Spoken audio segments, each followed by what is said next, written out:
तो वीडियो शुरू करने से पहले मैं आप लोगों से एक रिक्वेस्ट करना चाहता हूँ। प्लीज़ अगर आपको ये वीडियो ज़रा सा भी पसंद आए तो इस वीडियो को एक लाइक कीजिए और ऐसी अमेजिंग वीडियोस देखने के लिए याद से मेरे चैनल को सब्सक्राइब जरूर करें। हो सके तो वीडियो को हाई पॉइंट्स भी जरूर दें। So enjoy the video.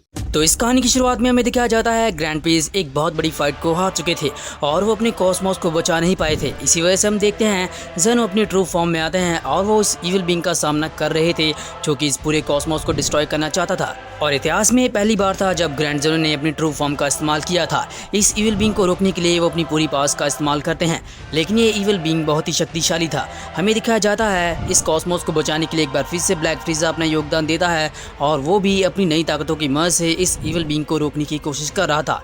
सभी लोग हैरान थे, इवन लॉर्ड वीरेस और वीस भी हैरान थे कि अचानक से उनका मल्टीवर्स इतने बड़े खतरे में कैसे आ गया।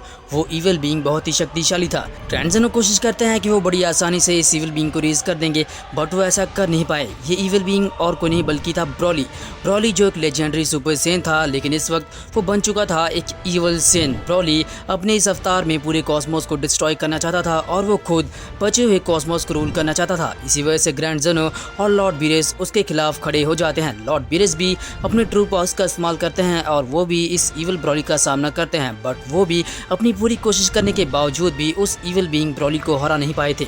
फाइट अब बहुत ही मुश्किल हो चुकी थी, लेकिन कोई भी फाइट बिना गोकू के अधूरी है। हमें दिखाया जाता है गोकू जो इस वक्त बन चुका था ग्रैंड जेनो का एक नया गार्डियन, वो भी इस फाइट में कूद जाता है। गोकू ने भी अपनी नई शक्तियों को अनलॉक किया था और अपनी नई पावर्स को पाने के बाद गोकू ट्राई करता है कि वो भी इस इविल ब्रॉली को आसानी से हरा दे, बट उनकी फाइट भी काफी नेक्स्ट लेवल की हो जाती है। गोकू का साथ देने के लिए फ्रीजा इस बार खुद से आगे बढ़ता है और हमें दिखाया जाता है ब्लैक फ्रीजा भी इविल ब्रॉली को खत्म करने की कोशिश कर रहा था, बट ब्रॉली अकेले इन सभी गॉड्स का सामना कर रहा था। इवन उसने गोकू और फ्रीजा को भी साइडलाइन कर दिया था। इविल ब्रॉली की ताकत अब हद से ज़्यादा आगे बढ़ चुकी थी और उसे रोकना अब काफ़ी मुश्किल हो चुका था। ये एक लेजेंडरी सुपर सेन था, लेकिन गोकू कहाँ पीछे हटने वाला था। गोकू ने भी बहुत ज़्यादा ट्रेनिंग की थी, इसी वजह से उसने जब ग्रैंड पीस के साथ ट्रेनिंग की थी तो उसने अपनी एक नई फॉर्म को अनलॉक किया था। ये फॉर्म पिछले वाले अल्ट्रा स्ट्रेंथ से काफ़ी ज़्यादा बेहतर हो चुकी थी। गोकू ने इस फॉर्म को बड़े अच्छे तरीके से मास्टर भी कर लिया था और गोकू अब अपनी इस फॉर्म का इस्तेमाल करता है इविल ब्रॉली का सामना करने के लिए। दोनों सीन्स में हमें घमासान युद्ध देखने को मिलता है। गोकू अपनी चरम सीमा का इस्तेमाल कर रहा था, वहीं ब्रॉली अब गोकू को हराने के लिए अपनी पूरी पावर्स का इस्तेमाल कर रहा था। गोकू भी पीछे नहीं हटता। गोकू जानता था ब्रॉली अब बहुत ही बुरा सीन बन चुका है क्योंकि इसके अंदर एक इविल बीइंग ने अपनी जगह बना ली है। इसी वजह से ब्रॉली अब एक इविल सीन बन चुका है। गोकू चाहता था कि वो ब्रॉली को पूरी तरह से प्योर कर दे, इसी वजह से उसने एक बहुत ही खास अटैक को प्रिपेयर किया था ताकि वो आसानी से ब्रॉली को रेज कर दे। लेकिन तभी हमें दिखाया जाता है आखिर इस सब की शुरुआत कैसी हुई थी। इस सब की शुरुआत तब हुई थी जब टूर्नामेंट ऑफ पावर के बाद गोकू और वेजिटा नहीं रुकते और वो लगातार आपस में ट्रेनिंग करते हैं। वो इतनी ट्रेनिंग कर चुके थे कि उन्होंने अपनी नई फॉर्म्स को अनलॉक किया था। दोनों ने ही अपने सुपर सीन 4 को अनलॉक कर लिया था और दोनों सीन्स काफ़ी खुश थे क्योंकि फाइनली उन्होंने अपनी सीन पावर को भी आगे बढ़ाया था। लेकिन अचानक गोकू काफ़ी गुस्से में आ जाता है क्योंकि वो जानता था वेजिटा अल्ट्रा एगो का इस्तेमाल कर सकता है और उसने अभी तक इस फॉर्म के बारे में गोकू को कुछ भी नहीं बताया और गोकू इस बात को लेकर वेजिटा के ऊपर चिल्ला रहा था। तभी हमें दिखाया जाता है वेजिटा भी काफ़ी गुस्से में आ जाता है और वो भी गोकू के ऊपर चिल्लाता है कि उसे ग्रैंड जेनो के इतने नज़दीक नहीं जाना चाहिए क्योंकि जेनो जब चाहे उसके पूरे यूनिवर्स को रेज कर सकते हैं और उसकी पूरी फैमिली भी रेज हो सकती है। वेजिटा गोकू को समझाने की कोशिश करता है कि उसे जेनो से दूर रहना चाहिए। अगले पल सीन चेंज होता है और हमें दिखाया जाता है जेनो पैलेस का सीन, जहां पर हम देखते हैं ग्रैंड पीस काफ़ी गुस्से में थे और वो काफ़ी शांत थे क्योंकि वो कुछ अजीब सी चीज़ नोटिस कर रहे थे। वो डर चुके थे। उन्होंने अचानक अपनी पावर्स को अनलॉक किया और वो देखना चाहते थे कि ये गड़बड़ आखिर कहाँ हो रही है। वो समझ चुके थे कि उनकी अपनी दुनिया ही इस वक्त बहुत बड़ी मुसीबत में आ चुकी है। एक बहुत ही पावरफुल बीइंग सीधा ही एंजल वर्ल्ड में घुस चुका था। एंजल वर्ल्ड एक ऐसी दुनिया जहाँ पर सिर्फ एंजल रहते हैं, जहाँ पर सिर्फ ग्रैंड पीस और उसके जैसे बाकी एंजल्स रहते हैं और वो दुनिया अब मुसीबत में थी। ग्रैंड पीस अगले पल जेनो को बुलाते हैं और वो जेनो की पावर्स की मदद से देखना चाहते हैं कि एंजल वर्ल्ड में असल में चल क्या रहा है। और जो देखते हैं वो देखने के बाद ग्रैंड जेनो और ग्रैंड पीस दोनों ही काफ़ी डरने लगते हैं और हैरान हो जाते हैं। उनके चेहरे से पसीना भी टपकने लगता है क्योंकि वो इस वक्त काफ़ी घबरा रहे थे। ग्रैंड पीस डिसाइड करते हैं कि ये इविल बीइंग काफ़ी शक्तिशाली है, इसी वजह से वो उन्हें रोकने के लिए एंजल वर्ल्ड में वापस जाएंगे। जेनो उन्हें रोकने की कोशिश करते हैं, बट ग्रैंड पीस बता रहे थे कि ये बीइंग सच में काफ़ी पावरफुल है और उसे ही इसे रोकना होगा। इसकी वजह से वो वापस अपनी दुनिया में जाने वाले हैं। लेकिन ग्रैंड पीस ये भी बोलते हैं जब तक मैं एंजल वर्ल्ड में जाऊंगा मेरी जगह गोकू ले सकता है, और वो गोकू को बुलाने की कोशिश करते हैं। तभी हमें दिखाया जाता है गोकू को एक बार फिर से जाने पर इसके ऊपर बुलावा आ जाता है। ये सुनने के बाद वेजिटा काफी इमोशनल हो जाता है क्योंकि वेजिटा को कोई भी वैल्यू नहीं दे रहा था। वेजिटा भी ग्रैंड जेनो और ग्रैंड पीस से ट्रेनिंग पाना चाहता था, लेकिन हर कोई उसे इग्नोर कर रहा था। अगले सीन में हमें दिखाया जाता है ग्रैंड पीस के सामने अब गोकू पहुंच चुका था। गोकू आगे बढ़ता है और जेनो बिना टाइम वेस्ट किए गोकू को ये बात बता देते हैं कि ग्रैंड पीस इस वक्त किसी काम के लिए बाहर जा रहे हैं और उसे ही ग्रैंड पीस की जगह लेनी होगी। यहाँ पर जेनो अपनी चाल चल देते हैं और वो गोकू को नहीं बताते कि ग्रैंड पीस एक बहुत ही बड़े पावरफुल बीइंग से लड़ने जा रहे हैं, और वो भी एंजल वर्ल्ड में। और गोकू तो था ही मासूम। गोकू बड़ी आसानी से ग्रैंड जेनो की इस बात के ऊपर विश्वास कर लेता है और वो बोलता है कि मैं तैयार हूँ। हालांकि गोकू थोड़ा डरता है क्योंकि उसे समझ नहीं आ रहा था कि वो ग्रैंड पीस की भूमिका कैसे निभाएगा, लेकिन अब वो समझ चुका था कि उसे क्या करना है। उसे मौका मिल सकता था ग्रैंड पीस से ट्रेनिंग पाने का, जो कि गोकू हमेशा सही चाहता था। गोकू आगे बढ़ता है और वो बोलता है मैं इस काम के लिए तैयार हूँ। हमें दिखाया जाता है ग्रैंड पीस काफ़ी खुश थे क्योंकि उन्हें अब टाइम मिल चुका था ताकि वो अपनी एंजल वर्ल्ड में जाकर उस बीइंग को हरा पाए। लेकिन एंजल वर्ल्ड में जाने से पहले हमें दिखाया जाता है ग्रैंड पीस गोकू को ट्रेनिंग देते हैं, और ग्रैंड पीस ये देखने के बाद हैरान थे कि गोकू अब काफ़ी आगे बढ़ चुका है। टूर्नामेंट ऑफ पावर में गोकू जितना शक्तिशाली था अब वो उससे कई गुना ज़्यादा शक्तिशाली हो चुका है। ग्रैंड पीस वहाँ से जाने वाले थे, इसी वजह से वो गोकू को अपना आउटफिट देते हैं ताकि हर यूनिवर्स के डिस्ट्रॉयर्स उसका सम्मान करे, क्योंकि वह बनने वाला था एक ग्रैंड मिनिस्टर। असल में गोकू अब बन चुका था ग्रैंड जेनो का अल्टीमेट न्यू गार्डियन।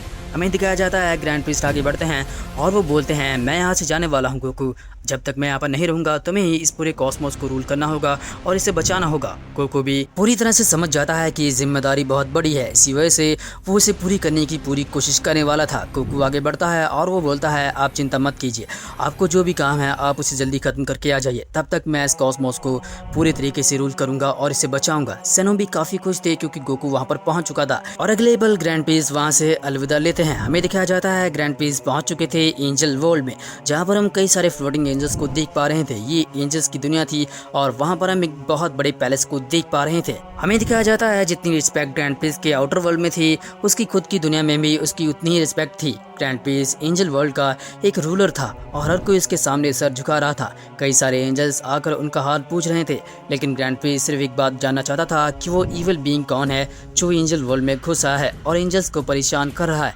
हमें वहाँ पर ग्रैंड पीस के और भी कई सारे बच्चे देखने को मिलते हैं, और तभी उनके सामने एक बहुत ही पावरफुल एंजल आकर टेलीपोर्ट होता है, और ये एंजल और कोई नहीं बल्कि गार्डियन एंजल था जो कि इस पूरे एंजल वर्ल्ड को प्रोटेक्ट करता था, लेकिन वो भी इस फाइट को हार चुका था। गार्डियन एंजल बताता है कि वो इविल बीइंग काफ़ी पावरफुल है और उसे रोकना काफ़ी मुश्किल हो सकता है, लेकिन ग्रैंड पीस जानते थे कि वो अपनी पावर्स की मदद से उसे बड़ी आसानी से हरा सकते हैं। हालांकि वो महसूस कर चुके थे वो इविल बीइंग उनके काफ़ी नज़दीक है, और वो डिसाइड करते हैं कि वो अकेले ही उसका सामना करेंगे। तुम चिंता मत करो, सिर्फ मुझे उसके पास ले जाओ, मैं अकेले खुद उसका सामना करूंगा और मैं उस बीइंग को हरा दूंगा। लेकिन गार्डियन एंजल उन्हें समझाने की कोशिश करता है कि वो इविल बीइंग काफ़ी पावरफुल है, वो किसी को भी छूकर उसकी पावर्स को अब्जॉर्ब कर लेता है। इसकी वजह से ही वो अब तक इस एंजल वर्ल्ड में सर्वाइव कर पाया है, वरना कोई भी नेगेटिव एनर्जी वाला बीइंग एंजल वर्ल्ड में कभी भी सर्वाइव नहीं कर पाता। ये जानने के बाद ग्रैंड पीस थोड़ा सोचते हैं और वो फिर भी आगे बढ़ते हैं और बोलते हैं मेरे पास इसका सॉल्यूशन है, मैं बिना छुए ही उसे हरा सकता हूँ, सिर्फ तुम्हें ये काम करना होगा कि तुम मुझे उसके पास ले जाओ। अगले पल हमें दिखाया जाता है गार्डियन एंजल ग्रैंड पीस को उस इविल बीइंग के पास ले जाता है और हमें उस इविल बीइंग का चेहरा दिखाया जाता है जिसका नाम था लॉर्ड एम्बरथॉन, और वो इस वक्त एंजल वर्ल्ड में घुस चुका था। उसने पहले ही कई सारे एंजल्स को हरा दिया था और उनकी पावर्स को अब्जॉर्ब कर लिया था। अब उसका इरादा था तो सिर्फ इस एंजल वर्ल्ड से बाहर निकलने का, ताकि वो आउटर वर्ल्ड को कॉन्कर कर पाए। ग्रैंड पीस लॉर्ड एम्बरथॉन को समझाने की कोशिश करते हैं कि वो रुक जाए, वरना वो इस फाइट में मारा जा सकता है, लेकिन लॉर्ड एम्बरथॉन ग्रैंड पीस और गार्डियन एंजल की बातें नहीं सुनता और वो बोलता है कि वो लड़ाई के लिए तैयार हो चुका है और उसे अब कोई भी रोक नहीं सकता। मुझे माफ़ कर दो, मैं पीछे नहीं हटूंगा क्योंकि मैंने डिसाइड कर लिया है मैं इस वक्त लड़ने के मूड में हूँ और मुझे तुम्हारी एनर्जी चाहिए। एक ना एक दिन ज़रूर मैं इस एंजल वर्ल्ड से बाहर निकलूंगा और बाहर जितनी भी दुनिया है मैं उन सभी वर्ल्ड्स को कॉन्कर करूंगा और उनके सभी गॉड्स को हमेशा हमेशा के लिए ख़त्म कर दूंगा। ग्रैंड पीस ये बात सुनता है और वो मुस्कुराता है। गार्डियन एंजल एक बार फिर से उसे वार्निंग देता है कि वो रुक जाए, बट वो पीछे नहीं हटता। तभी ग्रैंड पीस बोलते हैं कि बातों में टाइम हमने काफ़ी वेस्ट कर लिया, अब हमें लड़ना होगा, अब हम इसे दिखाएंगे कि हम क्या कर सकते हैं। गार्डियन एंजल आगे बढ़ता है और ग्रैंड पीस भी। ग्रैंड पीस अकेले नहीं आए थे, उनके साथ उनके कई सारे बच्चे भी आए थे जो कि बहुत ही शक्तिशाली एंजल्स थे। वो सभी एक साथ मिलकर उस इविल बीइंग के ऊपर अपने हमले करते हैं। हमें दिखाया जाता है वो प्लेनेट पूरी तरीके से डिस्ट्रॉय हो जाता है। ये फाइट अब बिल्कुल भी नहीं रुकने वाली थी। ग्रैंड पीस भी आगे बढ़ता है और एंजल गार्डियन भी, सभी एक साथ मिलकर उस इविल बीइंग के ऊपर हमला कर रहे थे। लेकिन लॉर्ड एम्बरथॉन लगातार काफ़ी पावरफुल हो रहा था, क्योंकि जो भी एंजल उसे छू रहा था वो उसकी पावर्स को अब्जॉर्ब करता जा रहा था और खुद की पावर्स को बढ़ा रहा था, ताकि वो इस एंजल वर्ल्ड में सर्वाइव कर पाए। ये फाइट अब और भी ज़्यादा नेक्स्ट लेवल की हो चुकी थी। ग्रैंड पीस और उसके कई सारे बच्चे एक साथ मिलकर हमला करते हैं। गार्डियन एंजल भी अब कुछ भी नहीं कर पा रहा था।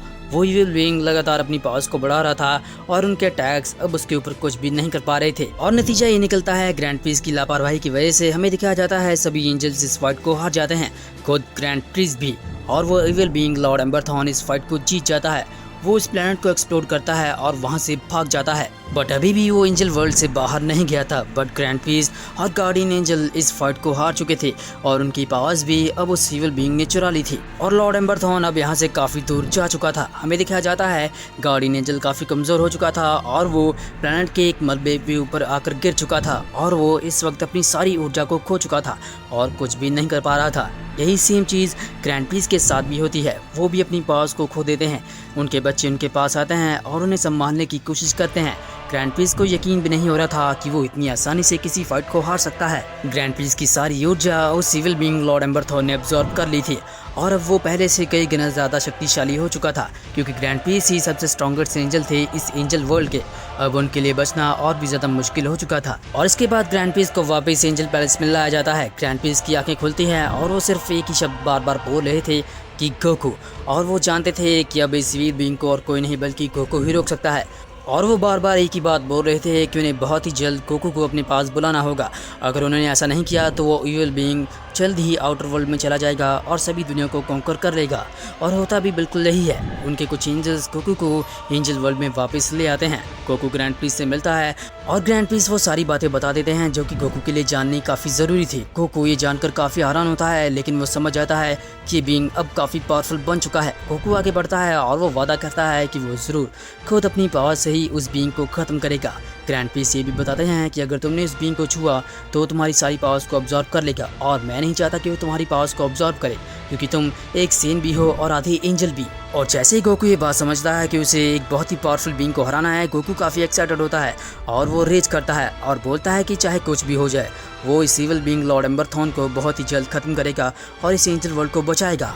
लेकिन गोकू को बिल्कुल भी अंदाज़ा नहीं था कि एंजल वर्ल्ड नहीं बल्कि उसकी खुद की दुनिया भी एक बहुत बड़े खतरे में आ चुकी है। हमें एक बहुत ही पुराने सीन को दिखाया जाता है जिसका नाम था पैरागस, और उसने अपने बेटे को अब बहुत ही शक्तिशाली बना दिया था। उसका बेटा और कोई नहीं बल्कि एक ऐसा सेन था जो कि हज़ारों सालों में सिर्फ एक ही बार पैदा होता था। उसके पास अनोखी शक्तियाँ थी जिनका सामना गोकू और वेजिटा से सेन नहीं कर सकते। वो सेन अब हद से ज़्यादा शक्तिशाली हो चुका था। उसके पास अब इतनी ताकत आ चुकी थी कि खुद उसके पिता हैरान थे कि ये सेन इतना शक्तिशाली आखिर कैसे हो सकता है, क्योंकि ये सेन अपनी सारी लिमिट्स को क्रॉस कर चुका था। इतना ताकतवर बन चुका था कि ये लॉर्ड वीरेज चाहे तो लॉर्ड जेनो को भी हमेशा हमेशा के लिए मिटा दे, लेकिन वो चाहता था तो सिर्फ वेजिटा से बदला लेना, क्योंकि वो जानता था उनका दुश्मन और कोई नहीं बल्कि सेन प्रिंस वेजिटा है। और इस सेन का नाम था ब्रॉली, जो कि एक लेजेंडरी सुपर सेन था और उसने अपनी नई ताकतों को भी अनलॉक कर लिया था। तभी सीन चेंज होता है और हमें अर्थ का सीन दिखाया जाता है, जहाँ पे हम देखते हैं पिकलो के साथ इस बार वेजिटा ट्रेनिंग कर रहा था, लेकिन अचानक वो अपनी ट्रेनिंग को रोक देते हैं क्योंकि उन्हें एक बहुत ही शक्तिशाली एनर्जी महसूस हो रही थी। वहीं अर्थ पे लॉर्ड वीरेस और विस भी मौजूद थे और वो भी इस ताकत को महसूस कर पा रहे थे। सभी लोग डर रहे थे क्योंकि ये एनर्जी कुछ जानी पहचानी थी। ये एनर्जी ब्रॉली की नहीं थी बल्कि ये एनर्जी थी लॉर्ड फ्रीजा की, क्योंकि फ्रीजा एक बार फिर से जिंदा हो चुका था। इसके बाद उसने एक बार फिर से ट्रेनिंग करना शुरू कर दिया था। फ्रीजा एक डिजिटल टाइम चेंबर के अंदर ट्रेनिंग कर रहा था।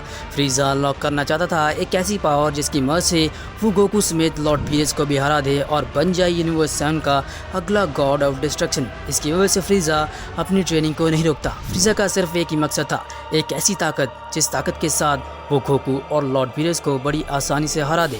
और फ्रीजा जानता था अगर उसने इस टाइम चेंबर के अंदर कई सालों तक ट्रेनिंग की तो वो ज़रूर अपनी इस फॉर्म तक पहुंच जाएगा जिसे वो बोलता है ब्लैक फ्रीजा।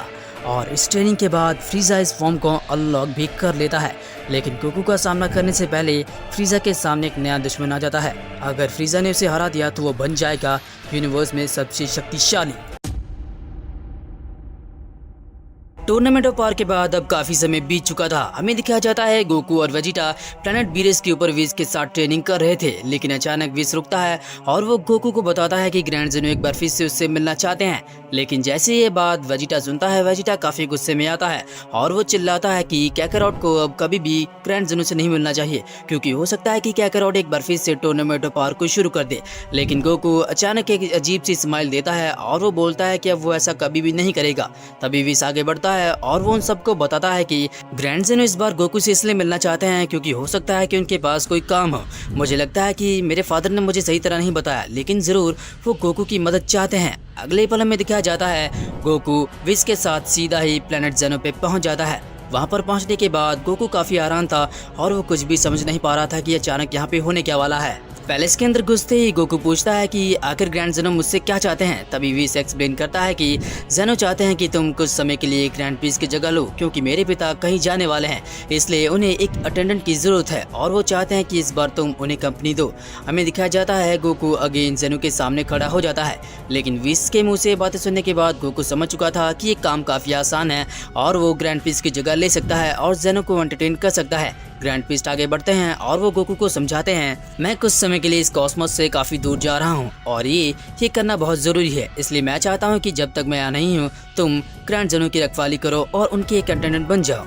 विज काफी शांत होता है और वो हालात को समझ रहा था। विज आगे बढ़ता है और वो बोलता है कि गोकू ये कर सकता है। गोकू भी ये जानने के बाद खुशी से कूद पड़ता है, क्योंकि वो हमेशा से यही चाहता था कि वो जेनो के काफी करीब आ जाए। गोकू बोलता है कि मैं ये काम करूंगा, मैं इन दोनों जेनोस को अच्छे तरीके से गार्ड करूंगा और इन्हें कोई भी तकलीफ नहीं आने दूंगा। ग्रैंड पीस धीमे कदमों के साथ आगे बढ़ते हैं और वो बताते हैं कि ये काम इतना आसान नहीं होने वाला, तुम्हें कुछ और भी चीजें करनी होगी, जैसा कि तुम्हें शक्तिशाली होना होगा, क्योंकि मैं काफी समय तक बाहर रहने वाला हूँ, तो हो सकता है कि हमारे कॉस्मोस पे कोई खतरा आ जाए, तो उसे तुम्हें ही निपटना होगा। गोकू ये बात सुनने के बाद काफी खुश होता है और वो समझ चुका था कि शायद ग्रैंड पीस अपनी पावर्स उसे दे रहे हैं या फिर ग्रैंड पीस उसे खुद ट्रेन करेंगे। ये जानने के बाद गोकू और भी ज्यादा एक्साइटेड हो जाता है। अगले पल में दिखाया जाता है जेनो आगे बढ़ते हैं और वो गोकू को वहां पर देखने के बाद काफी खुश थे। दोनों जेनो आगे बढ़ते हैं और वो बोलते हैं, गोकू तुमने काफी अच्छा काम किया था पिछले टूर्नामेंट ऑफ पावर में, इसी वजह से मैंने तुम्हें बुलाया है, अब मैं तुम्हारे साथ खेल सकता हूँ। ये बात जानने के बाद गोकू भी काफी खुश होता है और वो जेनो की तरफ बढ़ता है। हाँ क्यों नहीं, हम दोनों ही खेलेंगे और हम अपने टाइम को काफी अच्छे तरीके से पास करेंगे। वे समझ चुका था जरूर इस कॉस्मोस में कोई बहुत बड़ी प्रॉब्लम आने वाली है, इसी वजह से उसके पिता यहाँ से गायब होने वाले हैं। तभी हमें दिखाया जाता है एक बार फिर से गोकू और जेनो के बीच में दोस्ती हो जाती है। जेनो डिमांड करते हैं कि वो अपनी अल्ट्रा स्ट्रेंथ को दिखाएं। अगले पल गोकू एक बार फिर से अपनी मास्टर्ड अल्ट्रा में स्विच हो जाता है, लेकिन गोकू वापस नॉर्मल होता है और वो बोलता है, माय लॉर्ड मैं इसे और भी अच्छा कर सकता हूँ अगर ग्रैंड पीस मुझे खुद ट्रेनिंग दे, अभी तक मैंने इस फॉर्म की ट्रू पावर्स को अनलॉक नहीं किया। ये सुनने के बाद ग्रैंड पीस भी काफी खुश होते हैं और वो गोकू की तरफ बढ़ते हैं। हाँ जरूर, मैं तुम्हें ट्रेन करूंगा और मैं हमेशा से ही चाहता था, टूर्नामेंट ऑफ पावर में मैंने तुम्हारे पावर्स को देखा था, इसलिए मैंने डिसाइड किया है कि यहाँ से जाने से पहले मैं तुम्हें थोड़ी ट्रेनिंग दूंगा। ये बात जानने के बाद गोकू थोड़ा हैरान होता है, क्योंकि गोकू ने जैसा कभी सोचा था आज बिल्कुल वैसा ही हो रहा था। हमेशा से गोकू ग्रैंड पीस से ट्रेनिंग पाना चाहता था, जब से गोकू ने ग्रैंड पीस को पहली बार देखा था। अगले पल में दिखाया जाता है ये सुनने के बाद विज भी काफी हैरान था, क्योंकि आज से पहले कभी भी ग्रैंड पीस ने किसी को इस तरह से खुद से ट्रेनिंग नहीं दी थी। विज भी इस बात को देखकर काफी हैरान था। तभी जेनोज आगे बढ़ते हैं और वो बोलते हैं, ग्रैंड पीस की जगह लेना इतना आसान नहीं है गोकू, तुम्हें इस पूरे कॉस्मोस की रक्षा करनी होगी। गोकू ये बात समझ नहीं पाता, लेकिन विज जानता था इस कॉस्मोस की रक्षा करना काफी मुश्किल काम है। विज आगे बढ़ता है और वो बोलता है, गोकू तुम्हें ध्यान से रहना होगा, तुम्हें जेनोस को भी प्रोटेक्ट करना है और इस पूरे कॉस्मोस को भी। अगर कोई भी प्रॉब्लम आती है तो उस प्रॉब्लम से तुम्हें खुद ही निपटना होगा। विज का फेस देखने के बाद गोकू समझ चुका था कि ये इतना भी आसान होने वाला नहीं है, लेकिन गोकू आगे बढ़ता है और वो विज को बताता है कि मैं इसके लिए तैयार हूँ। मैंने हमेशा से ही अपने आप को ट्रेन किया था ताकि मैं ग्रैंड पीस से और भी ज्यादा ट्रेनिंग पा पाऊँ। ग्रैंड पीस भी आगे बढ़ते हैं और वो बोलते हैं, याद रहे गोकू, तुम इस कॉस्मोस के एक बहुत बड़े अटेंडेंट बनने वाले हो और मैं चाहता हूँ कि तुम अपनी पावर्स का गलत इस्तेमाल मत करो। मैं चाहता हूँ मेरी मौजूदगी में और मेरे ना होते हुए भी तुम इस पूरे कॉस्मोस को बचाओ। और तभी हमें दिखाया जाता है विस वहां से चला जाता है। विस सीधा ये अर्थ पे जाता है क्योंकि वहां पर लॉर्ड बीरस अर्थ का टेस्टी फूड एंजॉय कर रहे थे। विस उन्हें बताता है कि गोकू एक बार फिर से जेनो पैलेस पे जा चुका है। जैसे लॉर्ड बीरस ये बात सुनते हैं वो काफी सोचने लगते हैं और वो बोलते हैं ये काफी अच्छा होगा अगर गोकू एक बार फिर से ग्रैंड पीस से ट्रेनिंग पाता है तो पहले से कई गुना ज्यादा शक्तिशाली हो जाएगा। अगर वो जेनो के पास रहता है तो शायद जेनो टूर्नामेंट ऑफ पावर को शुरू नहीं करेंगे एक बार फिर से। विस भी ये बात सुनता है और वो भी मुस्कुराता है और बोलता है आपका सोचना काफी सही है माय लॉर्ड। मुझे लगता है कि अगर गोकू जेनो का काफी अच्छा दोस्त बन जाए तो हो सकता है कि हम अगले टूर्नामेंट ऑफ पावर को रोक सकते हैं। बीरस भी काफी खुश था। उसे लग रहा था कि ग्रैंड पीस से ट्रेनिंग पाने के बाद गोकू काफी शक्तिशाली हो जाएगा और वो अपनी जिम्मेदारियों को समझ पाएगा। और वहीं पे सीन चेंज होता है। हमें दिखाया जाता है पिक्लो और गोहान को। टूर्नामेंट पावर को हुए काफी समय बीत चुके थे, इसी वजह से ये दोनों अब काफी ताकतवर बन चुके थे। हमें गोहान की एक नई फॉर्म को दिखाया जाता है जो कि थी बीस्ट गोहान। लेकिन पिक्लो के पास भी अपनी फॉर्म मौजूद थी बट पिक्लो उसका इस्तेमाल नहीं कर रहा था क्योंकि पिक्लो चाहता था गोहान अपनी ट्रू पावर्स को अनलॉक करें। इसी वजह से वो दोनों एक बहुत बड़ी ट्रेनिंग को शुरू कर चुके थे।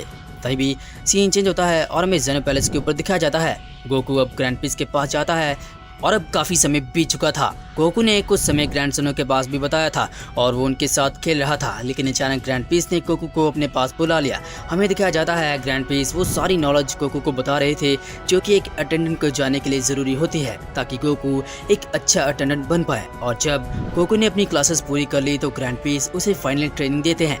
ये ट्रेनिंग काफी छोटी थी ताकि गोकू हर एक पैंतरे को समझ पाए जो कि अटेंडेंट जानता है। ग्रैंड पीस ने अभी तक गोकू को फुल पावर के साथ ट्रेन नहीं किया था बट फिर भी गोकू ग्रैंड पीस के ऊपर काफी भारी पड़ रहा था, लेकिन ये ट्रेनिंग काफी नॉर्मल थी। अब ग्रैंड पीस के जाने का समय हो चुका था। ग्रैंड पीस काफी खुश थे कि गोकू अब काफी अच्छा कर रहा है। तुमने बहुत अच्छा किया गोकू, मुझे लगता है कि तुम मेरी जगह ले सकते हो। अब मैं चलता हूँ, मेरे पास टाइम काफी कम बचा है, मुझे एक बहुत जरूरी काम करना है। मैं उम्मीद करता हूँ कि तुम ग्रैंड जेनो को संभालोगे। हमें दिखाया जाता है ये ट्रेनिंग करने के बाद गोकू भी काफी खुश था और वो आगे बढ़ता है। जी हाँ माय लॉर्ड, आप जा सकते हैं, मैं जेनस का ख्याल रखूंगा और इस पूरे कॉस्मोस का। अगले पल में दिखाया जाता है ग्रैंड पीस अपनी आर्म्स को हवा में उठाते हैं और वो बोलते हैं तुमने काफी अच्छा काम किया, लेकिन मैं चाहता हूँ कि तुम मेरी आउटफिट का इस्तेमाल करो ताकि यूनिवर्स में हर कोई तुम्हें वो रिस्पेक्ट दे पाए जिसके तुम लायक हो। अगले पल में दिखाया जाता है गोकू की पूरी आउटफिट चेंज हो जाती है और वो एकदम से ग्रैंड पीस की तरह दिखने लगता है, मानो गोकू बन चुका था ग्रैंड जेनो का एक नया गार्डियन। अब हमें दिखाया जाता है गोकू पहले से काफी ताकतवर महसूस कर रहा था और वो वाकई में बन चुका था ग्रैंड जेनो का अल्टीमेट गार्डियन। गोकू के चेहरे पे अब काफी कॉन्फिडेंस आ चुका था। तभी ग्रैंड पीस आगे बढ़ते हैं और वो बोलते हैं ठीक है गोकू, अब मैं चलता हूँ, अब तुम्हें यहाँ पर सब कुछ करना होगा। जैसे ही ग्रैंड पीस वहाँ से जाते हैं हमें दिखाया जाता है एक बार फिर से जेनो गोकू के साथ खेलते हैं, लेकिन ग्रैंड पीस वहाँ से जाने से पहले ग्रैंड जेनो को कोई बात बताते हैं। ये जानने के बाद अचानक वहाँ पर सभी लोग हैरान हो जाते हैं बट गोकू ये नोटिस नहीं करता। ग्रैंड पीस वहाँ से चले जाते हैं और जेनोस भी अब अपनी नींद में जा चुके थे और वो सो रहे थे, लेकिन गोकू ग्रैंड जेनो के गार्ड्स को भी नहीं बख्शता और वो उनके साथ भी ट्रेनिंग करता है। वो जानता था कि गार्ड्स भी काफ़ी पावरफुल हैं, इसी वजह से जेनो गार्ड्स भी आगे बढ़ते हैं और वो गोकू के साथ ट्रेनिंग करते हैं। गोकू अपना एक भी सेकंड जेनो पैलेस के ऊपर वेस्ट नहीं करता, वो लगातार ट्रेनिंग कर रहा था। वो इंटेंस ग्रेविटी में भी ट्रेनिंग करता है और इस काम में जेनो के गार्ड्स उसकी पूरी मदद कर रहे थे। गोकू बहुत सारा टेस्टी फूड भी खाता है क्योंकि वो अभी भी एक मॉडल था, इसी वजह से जेनो गार्ड्स को उसके लिए खाना भी लाना पड़ता है। लेकिन गोकू को इस तरह देखते हुए और गोकू का बिहेवियर देखने के बाद जेनो गार्ड्स समझ चुके थे गोकू इस पोस्ट को काफी लाइटली ले रहा है। लेकिन तभी सीन चेंज होता है और हमें एक अननोन प्लैनेट का सीन दिखाया जाता है जो कि धीरे धीरे बर्बाद हो रहा था और इस प्लैनेट के ऊपर सुप्रीम काय ने अपनी नजर बनाई हुई थी। वो जानते थे इस प्लैनेट के ऊपर कुछ बुरा हो रहा है और वो देखते हैं कि इस प्लैनेट के लोग धीरे धीरे मर रहे हैं। कोई शक्तिशाली बीइंग इस प्लैनेट की पूरी आबादी को खत्म कर रहा है और वो बीइंग काफी शक्तिशाली है। सुप्रीम का ये जानने के बाद काफी डर चुके थे क्योंकि उस बीइंग की एनर्जी काफी बड़ी थी और वो बहुत शक्तिशाली था। ये एनर्जी इतनी खतरनाक थी कि अर्थ पे बैठे हुए लॉर्ड बीरस भी हैरान हो चुके थे। उन्हें लग रहा था कि कोई बहुत बड़ा खतरा आ चुका है जो कि यूनिवर्स 7 में ही मौजूद है। बीरस चिल्लाते हैं और वो बीस को बुलाते हैं ताकि वो इसके बारे में कुछ और भी जान पाए। तभी सीन चेंज होता है और हमें गोहान और पिक्लो का सीन दिखाया जाता है जो कि आपस में ट्रेनिंग कर रहे थे, लेकिन उन्होंने भी इस एनर्जी को महसूस कर लिया था। गोहान, क्या तुमने इस एनर्जी को महसूस किया? हमें वहां पर चलना होगा, शायद कोई तो यूनिवर्स 7 में घुस आया है। और वो बिल्कुल सही सोच रहे थे, लेकिन इससे पहले कि कोई इस प्लैनेट तक पहुंच पाता हमें दिखाया जाता है उस प्लैनेट में एक बहुत बड़ा क्रैक आ जाता है और उस प्लैनेट की आबादी एकदम से मिटने लगी थी। वहाँ पर हमें बहुत बड़े बड़े लावा के ब्लास्ट देखने को मिलते हैं जो कि दर्शा रहे थे वहाँ के शहर अब डिस्ट्रॉय हो चुके हैं। हमें एक बहुत ही पावरफुल एनर्जी बीम दिखाई जाती है जो कि लगातार उस प्लैनेट की तरफ बढ़ रही थी और कोई भी इसे रोकता नहीं। अगले ही पल हमें एक विशालकाय विस्फोट देखने को मिलता है जिसमें दिखाया जाता है वो पूरा प्लैनेट डिस्ट्रॉय हो चुका है। और तभी में दिखाया जाता है उस प्लैनेट के मलबे से एक बीइंग बाहर आता है और वो बीइंग काफी पावरफुल लग रहा था। वो बीइंग बिल्कुल एक सेन की तरह दिख रहा था और वो असल में एक सेन ही था। हमें दिखाया जाता है उसके साथ एक और सेन मौजूद था। वो दो बीइंग्स थे जिन्होंने एक बहुत बड़े प्लैनेट को उसकी पूरी आबादी के साथ डिस्ट्रॉय कर दिया था और ये सेन और कोई नहीं बल्कि इतिहास का सबसे शक्तिशाली सेन लेजेंडरी सेन ब्रॉली था। उसके साथ उसके पिता भी मौजूद थे जिनका नाम पैरागस था। दोनों ने बड़ी आसानी से उस पूरे प्लैनेट को डिस्ट्रॉय कर दिया था। पैरागस आगे बढ़ते हैं और वो अपने बेटे को हुक्म देते हैं, ब्रॉली रुक जाओ, हमने इस प्लैनेट को डिस्ट्रॉय कर दिया लेकिन मैंने तुम्हें बताया है हमें सबसे पहले उस फ्रीजा और उसके बाद उस किंग वेजिटा को खत्म करना है। हालांकि वो प्लैनेट डिस्ट्रॉय हो चुका है बट अभी भी उनका बेटा मौजूद है। हमें प्रिंस वेजिटा से अपना बदला लेना है। ये बात सुनने के बाद ब्रॉली खुद के ऊपर अपना कंट्रोल नहीं कर पाता और वो गुस्से में रेज करता है, अपनी पावर्स को अप करता है और उस प्लैनेट के मलबे के ऊपर एक बार फिर से अपने पावरफुल पंचेस करता है। पैरागस आगे बढ़ते हैं और वो बोलते हैं, मैंने उस प्लैनेट को ढूंढ लिया है जहां पर प्रिंस वेजिटा मौजूद है। हम बहुत जल्द उसके ऊपर हमला करेंगे लेकिन सबसे पहले हमें फ्रीजा को खत्म करना है क्योंकि फ्रीजा ने ही हम सेंस को मिटाया था। ये बात जानने के बाद ब्रॉली अपने आप पर कंट्रोल वापस पाता है और वो आगे बढ़ता है। अपने पिता से वो ऊंची आवाज में चिल्लाते हुए कहता है, मैं काम जरूर करूँगा, सबसे पहले हमें उस फ्रीजा को खत्म करना है, उसके बाद मैं उस सेन प्रिंस वेजिटा को भी मिटाऊंगा जिसने कि मुझे मरने के लिए उस प्लैनेट पे छोड़ दिया। हम उस किंग वेजिटा के बेटे प्रिंस वेजिटा को नहीं छोड़ेंगे। ये देखते हुए हमें दिखाया जाता है पैरागस अपने बेटे को कंट्रोल कर लेता है लेकिन ब्रॉली अब बहुत शक्तिशाली हो चुका था। ये नॉर्मल सेंस की तरह बिल्कुल भी बिहेव नहीं कर रहा था। इसके पास बहुत सारी पावर्स मौजूद थी और उसकी बॉडी भी काफ़ी मस्कुलर थी। गोकू और वेजिटा के मुकाबले में अपने बेटे की ये पावर्स देखने के बाद पैरागस समझ चुका था कि ब्रॉली अपनी इस ताकत के साथ फ्रीजा और प्रिंस वेजिटा को बड़ी आसानी से हरा सकता है। ब्रॉली आगे बढ़ता है और वो बोलता है, चलिए पिताजी, अब हमें चलना चाहिए। मैं उस फ्रीजा को खत्म करने के लिए उतावला हो रहा हूँ। लेकिन हमें दिखाया जाता है जैसे वो प्लैनेट डिस्ट्रॉय हुआ था पिक्लो ने भी महसूस कर लिया था कि वो बीइंग बहुत शक्तिशाली है और ये भी हो सकता है कि वो एक सेन है। ये सारी बातें पिक्लो गोहान को बताता है और गोहान भी समझ नहीं पाता। ये एनर्जी काफ़ी पावरफुल थी। हमें दिखाया जाता है कि वेजिटा भी अर्थ पे आ चुका था और जैसे ही वेजिटा ने इस एनर्जी को महसूस किया था वो समझ चुका था कि ये कौन है और शायद वो जानता था कि ये एक सेन है।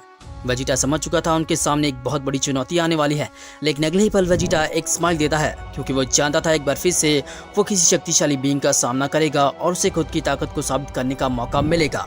वहीं पिक्लो गोहान की तरफ बढ़ता है और वो बोलता है, गोहान, जिन्होंने भी इस प्लैनेट को डिस्ट्रॉय किया है वो बहुत जल्द अर्थ पे आएंगे क्योंकि शायद वो सेंस हैं और मुझे लगता है कि वो तुम्हारे पिता की तलाश में यहाँ पर आ चुके हैं। हमें दिखाया जाता है गोहान भी इस बात को लेकर काफ़ी सीरियस हो चुका था। वो जानता था जो भी वो बीइंग्स हैं वो ज़रूर एक न एक दिन अर्थ पे आएंगे और उन्हें उनका सामना करना होगा। बट वो बीइंग काफ़ी पावरफुल है, बिल्कुल लॉर्ड पीरिस के जैसे। सुप्रीम काई भी काफ़ी हैरान थे और वो भी अपने मन में बोलते हैं, नामुमकिन, ये नहीं हो सकता, ये तो एक सेन है। इसने कितनी आसानी से एक पूरे प्लैनेट को डिस्ट्रॉय कर दिया और इतनी खामोशी से कि कोई भी देख नहीं पाया।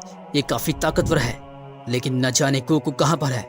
मुझे लगता है कि वेजिटा को ही इसे रोकना होगा। सुप्रीम काई सच में काफ़ी डर जाते हैं क्योंकि वही एक अकेले बीइंग बचे थे जिन्होंने साफ साफ देखा था कि ब्रॉली क्या कर सकता है और अब वो फ्रीजा का सामना करने के लिए वहां पर जा रहा है। अगले एपिसोड सीन चेंज होता है और हमें फ्रीजा को दिखाया जाता है जो कि अपनी गोल्डन फॉर्म में किसी अनजान जगह पे, जो कि एक खुफिया अड्डा था जहाँ पर फ्रीजा अपनी ट्रेनिंग कर रहा था। क्योंकि फ्रीजा जानता था गोकू और वेजिटा और भी ज़्यादा शक्तिशाली हो रहे हैं, इसी वजह से फ्रीजा ने भी अपनी पावर्स को अप करने का फैसला कर लिया था और वो एक खुफिया टाइम चेंबर में ट्रेनिंग कर रहा था। फ्रीजा अब काफ़ी सालों तक ट्रेनिंग कर चुका था। वो जानता था इतनी ट्रेनिंग की वजह से वो काफ़ी स्ट्रांग बन चुका है।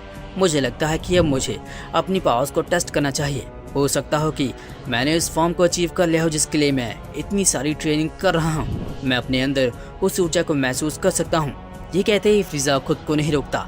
हमें दिखाया जाता है फ्रीजा अपनी बॉडी की हर एक एनर्जी के ऊपर अपना कंट्रोल हासिल करता है और अचानक वो काफ़ी शांत होता है। बट ये शांति थोड़ी देर के लिए थी। फ्रीजा भी रेज करता है बिल्कुल सेंस की तरह। हमें दिखाया जाता है फ्रीजा रेज करता है और वो अपनी पावर को बहुत बड़े लेवल पे बढ़ा रहा था, लेकिन फिर भी फ्रीजा ने अपनी पूरी कोशिश कर ली थी, लेकिन अभी तक वो खुद को ट्रांसफॉर्म नहीं कर पाया था। ये जानने के बाद फ्रीजा काफ़ी खुश था क्योंकि उसने फाइनली अपनी बॉडी के अंदर कुछ मूवमेंट्स को महसूस किया था जो कि दर्शा रही थी उसकी नई फॉर्म बहुत जल्द उसके सामने आने वाली है, जो कि और कोई फॉर्म नहीं बल्कि है ब्लैक फ्रीजा।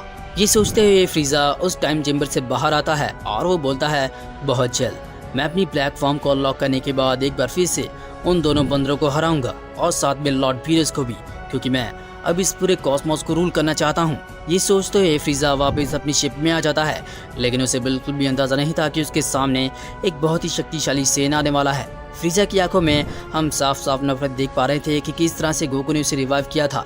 वो बिल्कुल भी उसे अच्छा नहीं लग रहा था, लेकिन अचानक फ्रीजा के पीछे उसका एक सोल्जर आता है और वो बताता है कि शिप के पास 2 सेंस पहुंच रहे हैं और वो काफ़ी ताकतवर हैं।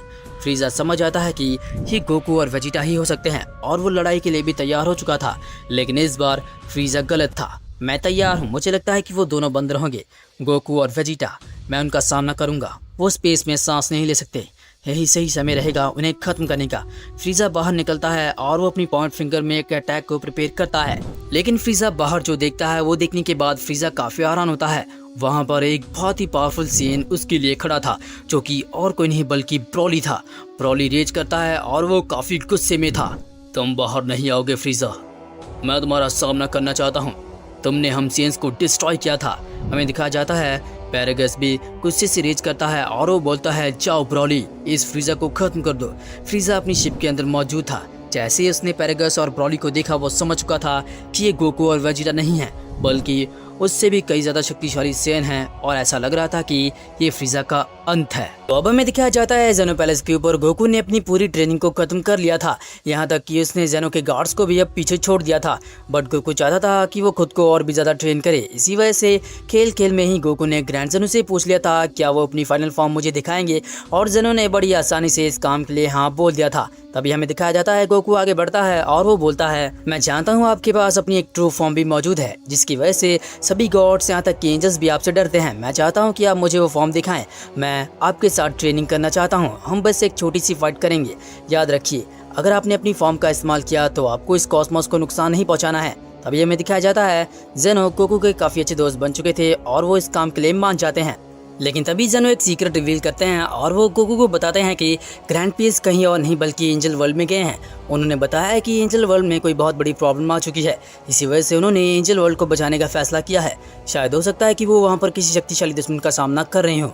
मैं चाहता हूँ कि ज़रूरत पड़ने पर तुम भी वहाँ पर जा सकते हो। ये बात सुनते ही गोकू काफ़ी एक्साइटेड हो जाता है। अगले पल में दिखाया जाता है ग्रैंड जेनो आगे बढ़ते हैं और वो अपनी ट्रू फॉर्म को एक बार फिर से गोकू को दिखाने के लिए तैयार हो जाते हैं। एंड अगेन अगले ही पल एक बार फिर से हमें दिखाया जाता है ग्रैंड जेनो अपनी ट्रू फॉर्म में आ चुके थे। इस फॉर्म में वो सबसे शक्तिशाली गॉड बन चुके थे। ये फॉर्म में वो किसी भी यूनिवर्स, यहाँ तक कि पूरे कॉस्मोस को कुछ समय में ही रेज कर सकते हैं। ये उनकी एक ओमनी फॉर्म थी। इस फॉर्म को देखने के बाद गोकू काफ़ी खुश था और वो आगे बढ़ता है। मैं यही चाहता था। चलिए अब हमें ट्रेनिंग शुरू करनी होगी। हमें दिखाया जाता है जैसे ही ग्रैंड जेनो अपनी ट्रू फॉर्म में स्विच होते हैं वो अपनी इस ओमनी फॉर्म में कोई भी रिएक्शन नहीं देते, यहाँ तक कि उनकी आवाज़ भी बंद हो चुकी थी। वो लगातार गोकू को देख रहे थे, लेकिन गोकू समझ चुका था कि उसे ट्रेनिंग शुरू करनी चाहिए। एक बार फिर से गोकू अपने डाइशिंकन वाली आउटफिट को अनलॉक करता है और वो ग्रैंड जेनो के सामने जाकर खड़ा हो जाता है। अगले पल गोकू थोड़ा आगे बढ़ता है और वो बोलता है तो चलिए ग्रैंड जेनो, अब हम इस ट्रेनिंग को शुरू करते हैं। याद रखिए, हमें बस एक नॉर्मल सी ट्रेनिंग करनी है। मैं नहीं चाहता कि हम दोनों की फाइट की वजह से इस कॉस्मोस को कोई नुकसान पहुंचे।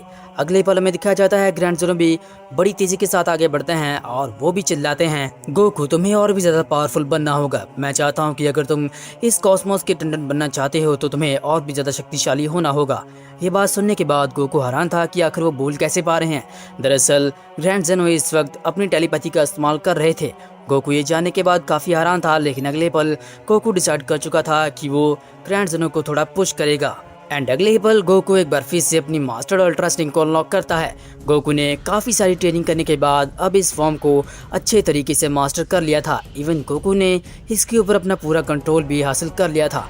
गोकू आगे बढ़ता है और वो अपनी शानदार अटैक से एक बार फिर से ओमनी जेनो के ऊपर करने की कोशिश करता है, बट ओमनी जेनो उसकी ताकत से बहुत ज़्यादा आगे थे। हमें दिखाया जाता है ओमनी जेनो अपनी जगह से नहीं हिलते, बट गोकू लगातार कोशिश कर रहा था कि वो एक पंच या फिर कोई की एनर्जी ब्लास्ट लगातार ओमनी जेनो के ऊपर कर पाए, बट ऐसा हो नहीं पाता। गोकू काफ़ी हैरान था कि जेनो की ताकत जैसे वो दिखते हैं वो वैसे बिल्कुल भी नहीं है। गोकू पूरी कोशिश कर रहा था, बट हमें दिखाया जाता है गोकू के पास जितनी भी स्पीड मौजूद थी ओमनी जेनो उससे कई ज़्यादा शक्तिशाली थे और तेज थे। और तभी सीन चेंज होता है और हमें अर्थ के ऊपर दिखाया जाता है, जहाँ पर हम देखते हैं गोहान काफ़ी हैरान था क्योंकि जिस एनर्जी को उन्होंने अभी अभी फील किया था वो एनर्जी अब यूनिवर्स सन के प्लैनेट अर्थ के काफ़ी नज़दीक पहुँच चुकी थी। हमें दिखाया जाता है विश ने भी देख लिया था कि वो एनर्जी एक बार फिर से एक्टिवेट हो चुकी है, और तभी हमें दिखाया जाता है विश अपने स्टाफ की मदद से ढूंढने की कोशिश करता है कि आखिर वो बीइंग कौन है। लॉर्ड बीरस चिल्लाते हुए आगे बढ़ते हैं क्योंकि वो भी अब इस एनर्जी को महसूस कर पा रहे थे। विश, तुम्हें जल्दी पता करना होगा कि ये ऊर्जा कहाँ से आ रही है। मुझे लगता है कि वो बीइंग काफ़ी नज़दीक आ चुका है इस प्लैनेट अर्थ के। हमें दिखाया जाता है विश ने देख लिया था कि वो बीइंग कौन है। विश जानता था कि ये कौन है। आगे बढ़ते हुए विश सबको ये बताता है कि शायद हो सकता है कि एक बीइंग सेन हो, शायद ये कोई मिस्टीरियस सेन है। वहीं दूसरी तरफ सीन चेंज होता है और हमें ब्रॉली को दिखाया जाता है जो कि अब लगातार अपनी पावर्स को अप कर रहा था। फ्रीजा ने भी ऐसी पावर्स आज से पहले कभी भी नहीं देखी थी। ये एक लेजेंडरी सुपर सेन था। हमें दिखाया जाता है ब्रॉली ने बड़ी आसानी से फ्रीजा की आधी शिप को डिस्ट्रॉय कर दिया था। फ्रीजा को अपनी जान बचाने के लिए शिप से बाहर आना पड़ा था, बट बर्सक ब्रॉली उसे कोई भी मौका नहीं दे रहा था। ब्रॉली लगातार अपने कई सारे की ब्लास्ट सीधा ही फ्रीजा के ऊपर कर रहा था। हमें दिखाया जाता है ब्रॉली की वो एनर्जी काफ़ी यूनिक थी और ये एनर्जी बहुत ही ज़्यादा डिस्ट्रक्टिव थी। हमें दिखाया जाता है फ्रीजा इस एनर्जी से लगातार बचने की कोशिश कर रहा था। अंत में फ्रीजा ने फैसला कर लिया था कि अगर उसे अपनी जान बचानी है तो उसे इस सेन का सामना करना ही होगा। एंड लगभग कुछ सेकंडों के अंदर ही हमें दिखाया जाता है फ्रीजा ट्रांसफॉर्म हो चुका था अपनी गोल्डन फॉर्म में। फ्रीजा का ये रूप देखने के बाद ब्रॉली भी काफ़ी परेशान था क्योंकि आज से पहले उसने कभी भी फ्रीजा को नहीं देखा था और ना ही फ्रीजा की इस फॉर्म को देखा था। लेकिन ये देखते हुए ब्रॉली समझ चुका था कि अब उसे भी अपनी पावर्स को बढ़ाना होगा। हमें दिखाया जाता है ब्रॉली रेज करता है और वो अपनी पावर्स को नेक्स्ट लेवल पे ले जा रहा था, बट फ्रीजा ब्रॉली को कोई भी चांस नहीं देना चाहता था। हमें दिखाया जाता है गोल्डन फ्रीजा आगे बढ़ता है और वो एक बहुत ही पावरफुल पंच को लेकर सीधा ही ब्रॉली की फेस की तरफ बढ़ता है, बट ब्रॉली काफ़ी तेज़ था। फ्रीजा को बचने के लिए इंस्टेंट ट्रांसमिशन का इस्तेमाल करना पड़ता है और वो अपने पंच को ब्रॉली के ऊपर नहीं कर पाता। वहीं ब्रॉली अपने बैडेस्ट तरीके के साथ आगे बढ़ता है। अब उसके चेहरे पे गुस्सा हम साफ साफ देख पा रहे थे। ब्रॉली की टेलीपोर्टेशन काफ़ी तेज़ थी, इसी वजह से फ्रीजा को बचने के लिए लगातार इसके ऊपर कई सारे की ब्लास्ट करने पड़े थे, बट उनका कोई भी फ़ायदा नहीं हो रहा था। ब्रॉली अपने एक हाथ से ही उन सभी की ब्लास्ट को नलीफाई कर रहा था। ब्रॉली लगातार अपने आपे को खो रहा था और वो आउट ऑफ कंट्रोल हो रहा था। ब्रॉली चिल्लाता है, तुमने आखिर क्यों सभी सीन्स को मिटा दिया? लेकिन फ्रीजा इसका जवाब काफ़ी सैविज तरीके से देता है और वो बोलता है कि सभी सीन्स मेरे नौकर थे, इसी वजह से मैंने डिसाइड कर लिया कि मैं सबको इरेज कर दूंगा, क्योंकि मुझे लगा था कि कोई सीन मेरे लिए बहुत बड़ा खतरा बन सकता है, और ऐसा हुआ भी। और तभी ये सुनने के बाद ब्रॉली काफ़ी एक्साइटेड होता है और वो बोलता है, तुम जानते हो यहाँ पर और सीन्स भी एग्जिस्ट करते हैं। मुझे तलाश है प्रिंस वेजिटा की, मैं उससे बदला लेना चाहता हूँ। जल्दी बताओ कि वो कहाँ पर है। सबसे पहले मैं तुम्हें ख़त्म करूँगा, उसके बाद मुझे उस प्रिंस वेजिटा और उसके पूरे प्लैनेट को डिस्ट्रॉय करना है। ये कहने के बाद ही ब्रॉली ज़ोर ज़ोर से हंसने लगता है, मानो कि ब्रॉली जानता था कि वेजिटा भी कहीं आसपास ही मौजूद होगा। लेकिन ब्रॉली ने फ्रीजा को काफ़ी कम समझा था। तभी ब्रॉली की पीठ के पीछे एक बहुत ही पावरफुल अटैक उसे आकर हिट होता है, जो कि उसे काफ़ी जख्मी भी कर देता है। असल में ये फ्रीजा का प्लान था। फ्रीजा अपनी लेजर्स का इस्तेमाल कर रहा था और उसने ब्रॉली को पहली बार कोई नुकसान पहुंचाया था।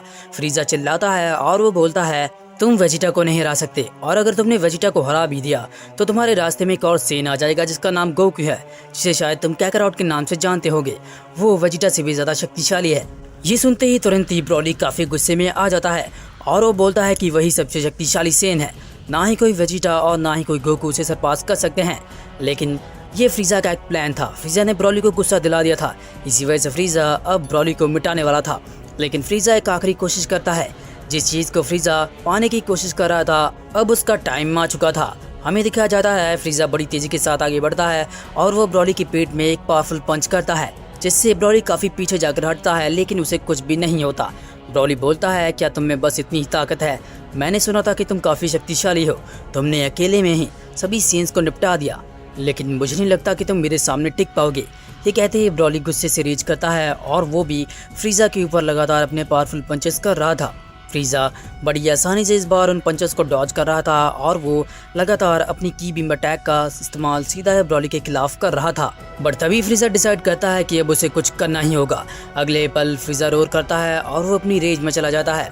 ब्रॉली इसे रोकने की कोशिश करता है और एक बहुत ही पावरफुल एनर्जी को सीधा फ्रीजा के ऊपर लैंड करता है। वहाँ पर एक बहुत बड़ा एक्सप्लोजन होता है जिसकी वजह से फ्रीजा के कई सारे शिप्स डिस्ट्रॉय हो जाते हैं। ये देखते ही ब्रॉली जोर जोर से हंसने लगता है और उसे लग रहा था कि उसने फ्रीजा को निपटा दिया, बट असल में ब्रॉली गलत था। अचानक हमें एक बार फिर से सुनसान स्पेस में कई तरह की एनर्जीज देखने को मिलती हैं। ये और कोई नहीं बल्कि फ्रीजा था। इस वक्त फ्रीजा ट्रांसफॉर्म हो रहा था। अचानक उस एनर्जी से एक बहुत बड़ा पावर बॉम्ब सीधा ही ब्रॉली को आकर हिट होता है और अगले ही पल में दिखाया जाता है फ्रीजा जिस चीज को पाने की कोशिश कर रहा था उसने वो कर दिखाया था। इस वक्त फ्रीजा ट्रांसफॉर्म हो चुका था अपनी इतिहास की सबसे शक्तिशाली फॉर्म ब्लैक फ्रीजा फॉर्म में। फ्रीजा का पूरे बॉडी स्ट्रक्चर बदल चुका था और उसके पास जो एनर्जी थी अब वो भी बदल चुकी थी। ये बिल्कुल हकाई एनर्जी के जैसे काम करती थी और ब्रॉली की फाइट की वजह से ही फ्रीजा ने अपनी इस ब्लैक फॉर्म को अनलॉक किया था। तभी हमें दिखाया जाता है उसकी बीम से बचते हुए। जब भी ब्रॉली फ्रीजा को देखता है वो समझ चुका था फ्रीजा इतना भी कमज़ोर नहीं है जितना उसे समझा था। बट अब इस फाइट में ब्रॉली को काफ़ी मज़ा आ रहा था। वहीं ब्लैक फ्रीजा अब ब्रॉली को जल्द से जल्द खत्म करना चाहता था। हमें दिखाया जाता है फ्रीजा 1 सेकंड के अंदर ही एक बहुत बड़े एनर्जी अटैक को प्रिपेयर करता है और इसे सीधा ही ब्रॉली के ऊपर दे गिराता है। फ्रीजा चिल्लाता है और वो बोलता है कि तुम अब मुझे नहीं हरा सकते, ये मेरी आज तक की सबसे शक्तिशाली फॉर्म है। लेकिन ब्रॉली भी किसी से कम नहीं था। अगेन वो आगे बढ़ता है और अपने हाथों में अपना सबसे पावरफुल अटैक लिए हुए वो ब्लैक फ्रीजा के ऊपर इस अटैक को कर देता है। स्पेस के अंदर हमें एक बहुत बड़ा धमाका देखने को मिलता है, बट फ्रीजा वहां पर मौजूद ही नहीं था।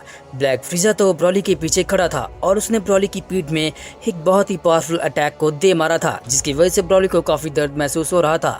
ब्रॉली भी किसी तरह से स्पेस में सर्वाइव कर रहा था क्योंकि उसकी बॉडी पहले के मुकाबले में अब कई गुना ज्यादा शक्तिशाली हो चुकी थी।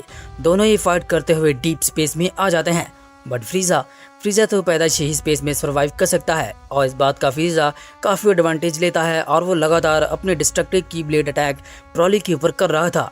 ब्रॉली उन सभी हमलों से बच रहा था, लेकिन अब स्पेस में काफ़ी गहराई में जाने की वजह से ब्रॉली की बॉडी के ऊपर दबाव काफ़ी बढ़ रहा था और वो अब काफ़ी जख्मी भी हो चुका था। ये देखते हुए फ्रीजा को लग रहा था कि वो इस फाइट को जीत जाएगा, लेकिन अगले पल ब्रॉली कुछ ऐसा करता है जिसकी वजह से उसके सारे मसल्स एक बार फिर से रिपेयर हो जाते हैं और उसके सारे जख्म भी साफ होते हैं। ये देखते हुए फ्रीजा समझ जाता है कि ब्रॉली खुद को हील भी कर सकता है और फ्रीजा एक स्माइल देता है। अगले पल जैसे ही ब्रॉली खुद को हील करता है वो अगेन ब्लैक फ्रीजा के ऊपर खुद को लॉन्च करता है और उसके ऊपर एक बहुत ही पावरफुल पंच आकर लैंड करता है। फ्रीजा इस पंच को डॉज कर लेता है, लेकिन इस पंच के इम्पैक्ट की वजह से वो काफ़ी पीछे जाकर गिरता है। बट अगेन वो लाइट की स्पीड से आगे बढ़ता है और गुस्से होते हुए सीधा ही ब्रॉली से जाकर अपना पंच टकरा देता है। इन दोनों के पंच की वजह से एक बहुत बड़ी शॉकवेव स्पेस में पैदा होती है जो कि फ्रीजा की और सारी शिप्स को डिस्ट्रॉय कर रही थी। तभी अचानक ब्रॉली काफी गुस्से में आता है। मैंने जितना सोचा था तुम मुझसे कई गुना ज्यादा शक्तिशाली हो फ्रीजा, तुमने अपनी इस नई फॉर्म को अनलॉक किया, अब देखो मैं क्या करता हूँ। तभी हमें दिखाया जाता है बची हुई शिप के अंदर फ्रीजा के साथी अभी भी मौजूद थे और उन्होंने देख लिया था कि लॉर्ड फ्रीजा जो पाना चाहते थे अब वो पा चुके हैं। हालांकि ब्रॉली की पावर्स भी उन्हें डरा रही थी। ब्रॉली काफ़ी पीछे हटता है और वो बोलता है तुमने अपनी पावर से मुझे काफ़ी खुश किया, लेकिन जैसा तुमने बोला कि गोकू और वेजिटा मुझसे ज़्यादा शक्तिशाली हैं, ऐसा कभी भी नहीं हो सकता। मैं ही सबसे शक्तिशाली सेन हूँ, इतिहास का एक लेजेंडरी सुपर सेन। ये नाम सुनते ही फ्रीजा थोड़ा सोचने लगता है, लेकिन फ्रीजा अपने चेहरे के ऊपर कोई भी एक्सप्रेशन नहीं देता और वो आगे बढ़ता है। तो अगर तुम्हें लगता है कि तुम गोकू और वेजिटा को हरा सकते हो तो सबसे पहले तुम्हें मेरा सामना ही करना चाहिए। अगर तुमने मुझे हरा दिया तो तुम समझ जाओगे कि तुम अब गोकू और वेजिटा से ज़्यादा शक्तिशाली हो चुके हो, लेकिन फिलहाल अभी ऐसा कुछ भी नहीं हुआ। तभी हमें दिखाया जाता है स्पेस की साइड में पैरागस एक प्लैनेट के हैबिटेबल जोन में खड़ा था और वो चिल्लाता है ब्रॉली जल्दी करो, तुम्हें जल्दी इस फ्रीजा को ख़त्म करना होगा। अगर तुमने ये अभी नहीं किया तो गॉड्स भी हमारे रास्ते में आ सकते हैं। लेकिन तभी सीन चेंज होता है और हमें जेनो पैलेस के ऊपर दिखाया जाता है, जहाँ पर गोकू और ग्रैंड जेनो दोनों ही अपनी ट्रेनिंग को खत्म कर चुके थे। लेकिन अचानक गोकू काफी हैरान होता है क्योंकि इसे वहाँ पर एक और बीइंग की एनर्जी महसूस हो रही थी। तभी गोकू धीमे कदमों के साथ आगे बढ़ता है और वो कहता है, ग्रैंड जेनो, मैंने महसूस किया है यहाँ पर कोई और बीइंग भी मौजूद है। जेनो भी उस तरफ मुड़ते हैं। अब वो वापस अपनी बच्चे वाली फॉर्म में आ चुके थे। जेनो देखते हैं कि वहाँ पर एक बीइंग टेलीपोर्ट हो चुका था और ये बीइंग देखने में बिल्कुल एक एंजल के जैसा लग रहा था, मानो कि ये कोई एंजल ही हो। वो बीइंग सीधा जेनो पैलेस के ऊपर टेलीपोर्ट हो चुका था और वो गोकू और ग्रैंड जेनो के सामने खड़ा था। ये देखते हुए जेनो आगे बढ़ते हैं और वो बोलते हैं, मैं जानता हूँ तुम एक एंजल हो और शायद तुम एंजल वर्ल्ड से हो। क्या तुम मुझे बताओगे कि तुम यहाँ पर क्या करने आए हो? अगले पल में दिखाया जाता है वो एंजल भी आगे बढ़ता है और बोलता है, मुझे मदद की ज़रूरत है। तुम जानते हो तुम्हारे इस कॉस्मोस से एक एंजल यहाँ पर आया था जिसका नाम है ग्रैंड प्रीस्ट। अब उस एंजल की जान खतरे में है, तुम्हें मेरे साथ चलना होगा। जेनो ये बात सुनते हैं और वो काफी हैरान होते हैं। आखिर ऐसा कैसे हो सकता है? वो सबसे शक्तिशाली एंजल हैं इस कॉस्मोस के। उन्होंने मुझे बताया था कि वो एंजल वर्ल्ड में जा रहे हैं क्योंकि उन्हें कुछ फिक्स करना है। क्या उनकी जान सच में खतरे में है? मैं वहाँ पर नहीं चल सकता, मुझे अपने कॉस्मोस में रहना होगा। लेकिन तुम मेरे अटेंडेंट को अपने साथ ले जा सकते हो जिसका नाम है गोकू, और वो वहाँ पर खड़ा है। अगले पल में दिखाया जाता है गोकू भी आगे बढ़ता है और वो उस एंजल को देखने के बाद समझ चुका था कि ये एंजल काफी शक्तिशाली है। लेकिन न जाने क्यों गोकू अगले पल एक बार फिर से अपनी मास्टर अल्ट्रा स्टिंग को अनलॉक करता है और वो फाइटिंग स्टांस में खड़ा हो जाता है। वो एंजल देखता है और वो बोलता है, तुम्हें ऐसा करने की कोई भी जरूरत नहीं, मैं तुम्हारे लिए कोई भी खतरा नहीं हूँ। मैं तुम्हें बताना चाहता हूँ कि तुम्हारे एंजल की जान काफी खतरे में है। अगर तुम अपनी इस ग्रैंड प्रीस्ट को बचाना चाहते हो तो तुम्हें मेरे साथ एंजल वर्ल्ड में चलना होगा। गोकू धीमे कदमों के साथ आगे बढ़ता है लेकिन अब वो काफ़ी खामोश था। गोकू आगे बढ़ते हुए गुस्से में बोलता है, अगर तुम हमारे साथी हो तो तुम्हें यह साबित करना होगा। मैं नहीं जानता कि तुमने क्या किया है ग्रैंड प्रीस्ट के साथ, लेकिन मैं सिर्फ इतना जानता हूँ कि वो बहुत शक्तिशाली हैं, उन्हें कोई भी हरा नहीं सकता। मैं उनके साथ ट्रेनिंग कर चुका हूँ, तुम झूठ बोल रहे हो। इस पर वो एंजल एक्सप्लेन करता है, रुको गोकू, मैं तुम्हें सब कुछ बताता हूँ। एंजल वर्ल्ड में एक बहुत बड़ी मुसीबत आ चुकी है जिससे कि कोई भी निपट नहीं सकता। इसी वजह से हमने सभी एंजल्स को बुलाया था। हम सभी एंजल्स ने मिलकर उसका सामना किया, लेकिन वो बीइंग काफ़ी शक्तिशाली था।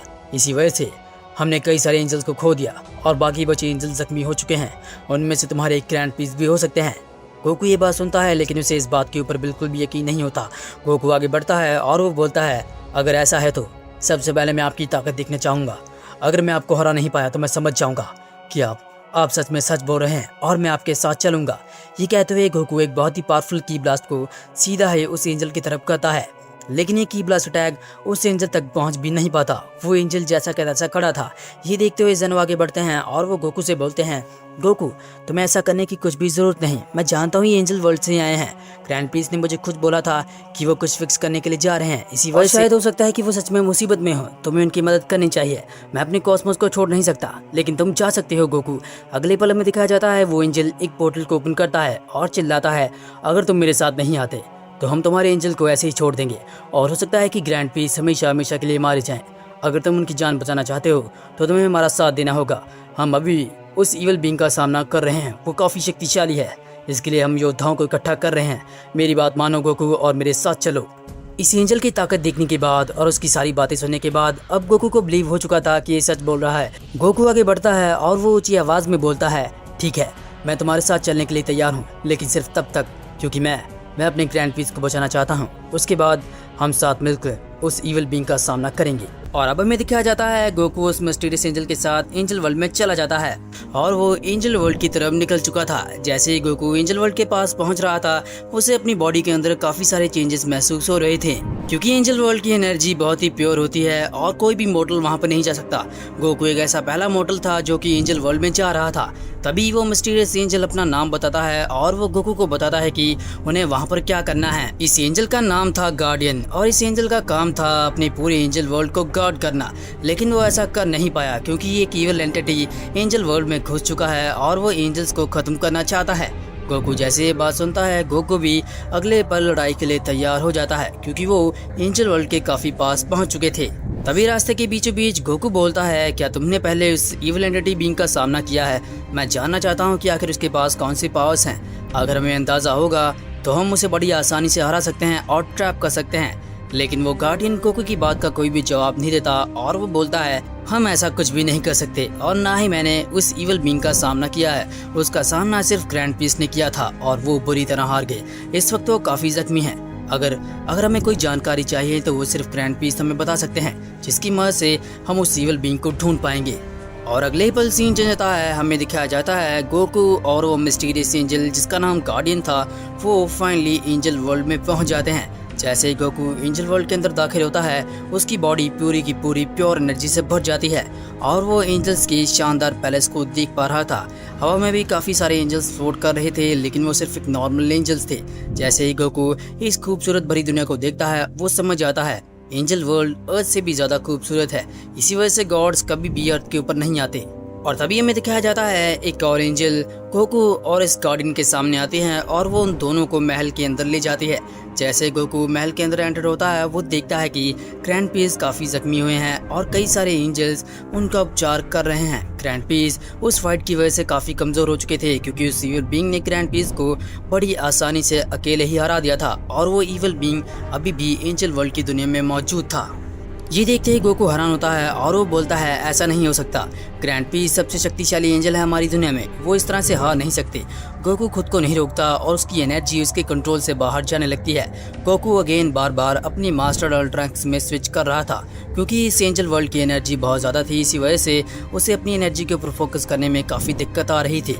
तभी गार्डियन आगे बढ़ते हैं और वो बोलते हैं ग्रैंड पीस, आपने जिस गोकू के बारे में बताया था, मैं उसे आपकी दुनिया से ले आया हूँ और अब हमें बताइए आखिर वो इविल बीइंग कहाँ है, हम दोनों उसका सामना कर सकते हैं। ये बात सुनते ही फाइनली गोकू काफ़ी एक्साइटेड होता है, क्योंकि उसे काफ़ी समय बाद लड़ने का मौका मिलने वाला था। गोकू आगे बढ़ता है और चिल्लाता है ग्रैंड पीस, आप चिंता मत कीजिए, अगर आप हमें बताते हैं कि वो बीइंग कहाँ पर है, मैं और गार्डियन उसका सामना करेंगे और मैं वादा करता हूँ कि मैं एंजल वर्ल्ड को हमेशा हमेशा के लिए सुरक्षित रखूंगा और उस बीइंग को हम जरूर पकड़ेंगे।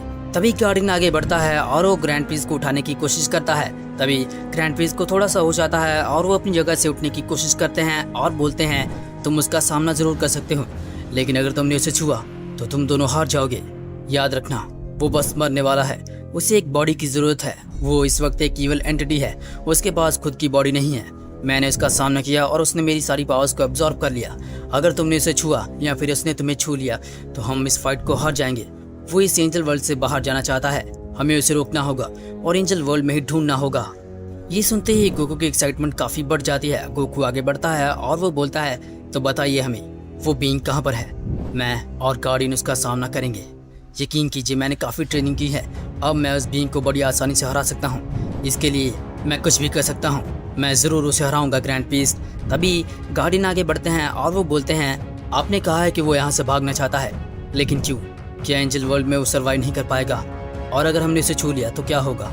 मुझे लगता है कि मेरे सुनने से कोई भी फर्क नहीं पड़ेगा। अगर आपने उससे फाइट की है तो मैं भी कर सकता हूँ। ये सुनते ही ग्रैंड पीस चिल्लाते हैं और वो बोलते हैं ऐसा नहीं होगा, अगर उसने तुम्हें छुआ तो वो एंजल वर्ल्ड में और समय तक सर्वाइव कर पाएगा, लेकिन अगर उसने गोकू को छू लिया तो वो शायद गोकू की हर टेक्निक के बारे में सीख जाएगा और खुद को काफ़ी बेहतर कर लेगा। गोकू एक सेन है और उसके पास कई सारी टेक्निक्स और ऊर्जा मौजूद है। मैं नहीं चाहता कि गोकू उसे छुए। ये बात सुनते ही गोकू के होश उड़ जाते हैं, क्योंकि अगर वो उस बीइंग को छू नहीं सकता तो उससे फाइट भी नहीं कर सकता। तभी गार्डियन आगे बढ़ते हैं और वो बोलते हैं अगर ऐसा है तो हमें गोकू को यहीं पे छोड़ देना चाहिए। मैं अकेला चलता हूँ और मैं उसका सामना करूँगा, बस आप हमें बताइए कि वो इविल बीइंग कहाँ पर है, मैं खुद उसका सामना करूँगा और वो भी अकेले। ये बात सुनते ही ग्रैंड पीस उठते हैं और वो बोलते हैं तुम अकेले उसे हरा नहीं पाओगे, अगर तुम जीतना चाहते हो तो तुम्हें अपने साथ गोकू को ले जाना होगा। गोकू अपनी पावर्स की मदद से उसका सामना कर सकता है, लेकिन गोकू को सिर्फ अपनी एनर्जी से ही हमले करने होंगे। हैंड टू हैंड कॉम्बैट में तुम दोनों उसे नहीं जी सकते। और अब ये बात सुनने के बाद गोकू काफ़ी मुस्कुराने लगता है, क्योंकि फाइनली ग्रैंड पीस ने उसे परमिशन दे दी थी। और ग्रैंड पीस आगे बढ़ते हैं और उन्होंने गार्डियन को लोकेशन बता दी थी जहाँ पर वो इविल बीइंग मौजूद है। लेकिन तभी सीन चेंज होता है और हमें दिखाया जाता है यूनिवर्स 7 में, जहाँ पे हम देखते हैं बर्सर्क ब्रॉली इस वक्त ब्लैक फ्रीजा का सामना कर रहा था। लेकिन जैसे ही फ्रीजा ने अपनी ब्लैक फॉर्म को अनलॉक किया, तभी से इस फाइट में एक बहुत बड़ा अंतर आ चुका था। ब्रॉली अब कुछ भी नहीं कर पा रहा था, वहीं पर फ्रीजा लगातार ब्रॉली को बहुत ही ब्रूटली अपने पंचेस पेल रहा था। हमें दिखाया जा रहा था ब्रॉली अब अपना डिफेंस बिल्कुल भी नहीं कर पा रहा था। फ्रीजा की ताकत काफ़ी बढ़ चुकी थी और उसने अपनी ब्लैक फॉर्म में ब्रॉली को लगभग सरपास कर दिया था। अपने बेटे को यूं पिटते हुए देख हमें पैरागस को दिखाया जाता है, जो कि काफी परेशान था क्योंकि उसे लग रहा था कि ब्रॉली कभी भी किसी से नहीं आ सकता। लेकिन उसका सामना इस वक्त फ्रीजा से हो रहा था और फ्रीजा ने अपनी ताकत से सभी को हैरान किया था क्योंकि उसने पहली बार अपनी ब्लैक फॉर्म को अनलॉक किया था। पैरागस चिल्लाता है और ऊंची आवाज में बोलता है, ब्रॉली तुम्हें कुछ करना होगा, तुम्हें इस फ्रीजा को जरूर हराना होगा। अगर तुम फ्रीजा से हार गए तो तुम कभी भी गोकू और वेजिटा को हरा नहीं पाओगे। और तभी ब्रॉली स्पेस में काफी दूर जाकर गिरता है। ब्लैक फ्रीजा की ताकत हम उसकी आंखों में देख पा रहे थे। वहीं पे हमें दिखाया जाता है फ्रीजा की बची हुई आर्मी भी फ्रीजा की इस ताकत को देखने के बाद काफी हैरान थे क्योंकि आज से पहले कभी भी उन्होंने अपनी लॉर्ड की इस पावर्स को महसूस नहीं किया था। वो समझ चुके थे फ्रीजा ने कुछ ऐसा अजीब कर लिया है जिसे गोकू और वेजिटा चाहकर भी नहीं हरा सकते। लॉर्ड फ्रीजा ने कमाल कर दिया, अगर वो ऐसे ही करते रहे तो वो जरूर एक दिन लॉर्ड बीरेस को भी हरा देंगे। उसके बाद हम इस पूरे यूनिवर्स 7 के ऊपर कब्जा कर लेंगे। उसके बाद लॉर्ड फ्रीजा पूरे कॉस्मोस को भी एक दिन अपने रूल में ले आएंगे। तभी हमें फ्रीजा को दिखाया जाता है जिसने कि ब्रॉली को एक प्लैनेट पे दे मारा था। अब वो इस फाइट को जीतने वाला था। तभी हमें दिखाया जाता है काइज के प्लैनेट के ऊपर सुप्रीम काई ने भी देख लिया था कि वो बीइंग असल में कौन था और वो जान चुके थे कि एक सेन है और वो भी एक लेजेंडरी सुपर सेन। लेकिन वो डर रहे थे क्योंकि फ्रीजा की ताकत अब हद से ज़्यादा आगे बढ़ चुकी थी। वहीं सीन अर्थ के ऊपर चेंज होता है जहां पर लॉर्ड बीरेस ने भी फाइनली महसूस कर लिया था कि यूनिवर्स 7 में कुछ बहुत बड़ी हलचल हो रही है और विस ने अपने स्टाफ से पता कर लिया था कि फ्रीजा है। फ्रीजा ने अपनी ताकतों को बढ़ा लिया है और वो इस वक्त अपनी एक नई फॉर्म में मौजूद है। लेकिन विस को जो बात सबसे ज्यादा हैरान कर रही थी वो और कोई नहीं थी बल्कि ब्रॉली था क्योंकि ब्रॉली की ताकत सभी लोगों को हैरान कर रही थी। अगले पल में दिखाया जाता है विस अपना स्टाफ उठाता है और वो सीधा ही लॉर्ड बीरेस को ब्रॉली और फ्रीजा के आमने सामने ले जाता है। विस और लॉर्ड बीरेस अब वहां पर आ चुके थे। जो दृश्य लॉर्ड बीरेस अपनी आंखों से देख रहे थे उन्हें खुद भी यकीन नहीं हो रहा था। ब्रॉली की ताकत उन्हें काफी हैरान कर रही थी लेकिन साथ में ही वो फ्रीजा को भी देख रहे थे। फ्रीजा अब एक राक्षस बन चुका था और उसकी पावर्स आउट ऑफ कंट्रोल जा रही थी। फ्रीजा ने भी अब लॉर्ड बीरेस को देख लिया था और वो भी गुस्से से आगे बढ़ता है। लॉर्ड बीरेस चिल्लाते हैं और बोलते हैं, मैंने काफी बड़ी गलती की, मुझे तुम्हें रिवाइव नहीं करना चाहिए था।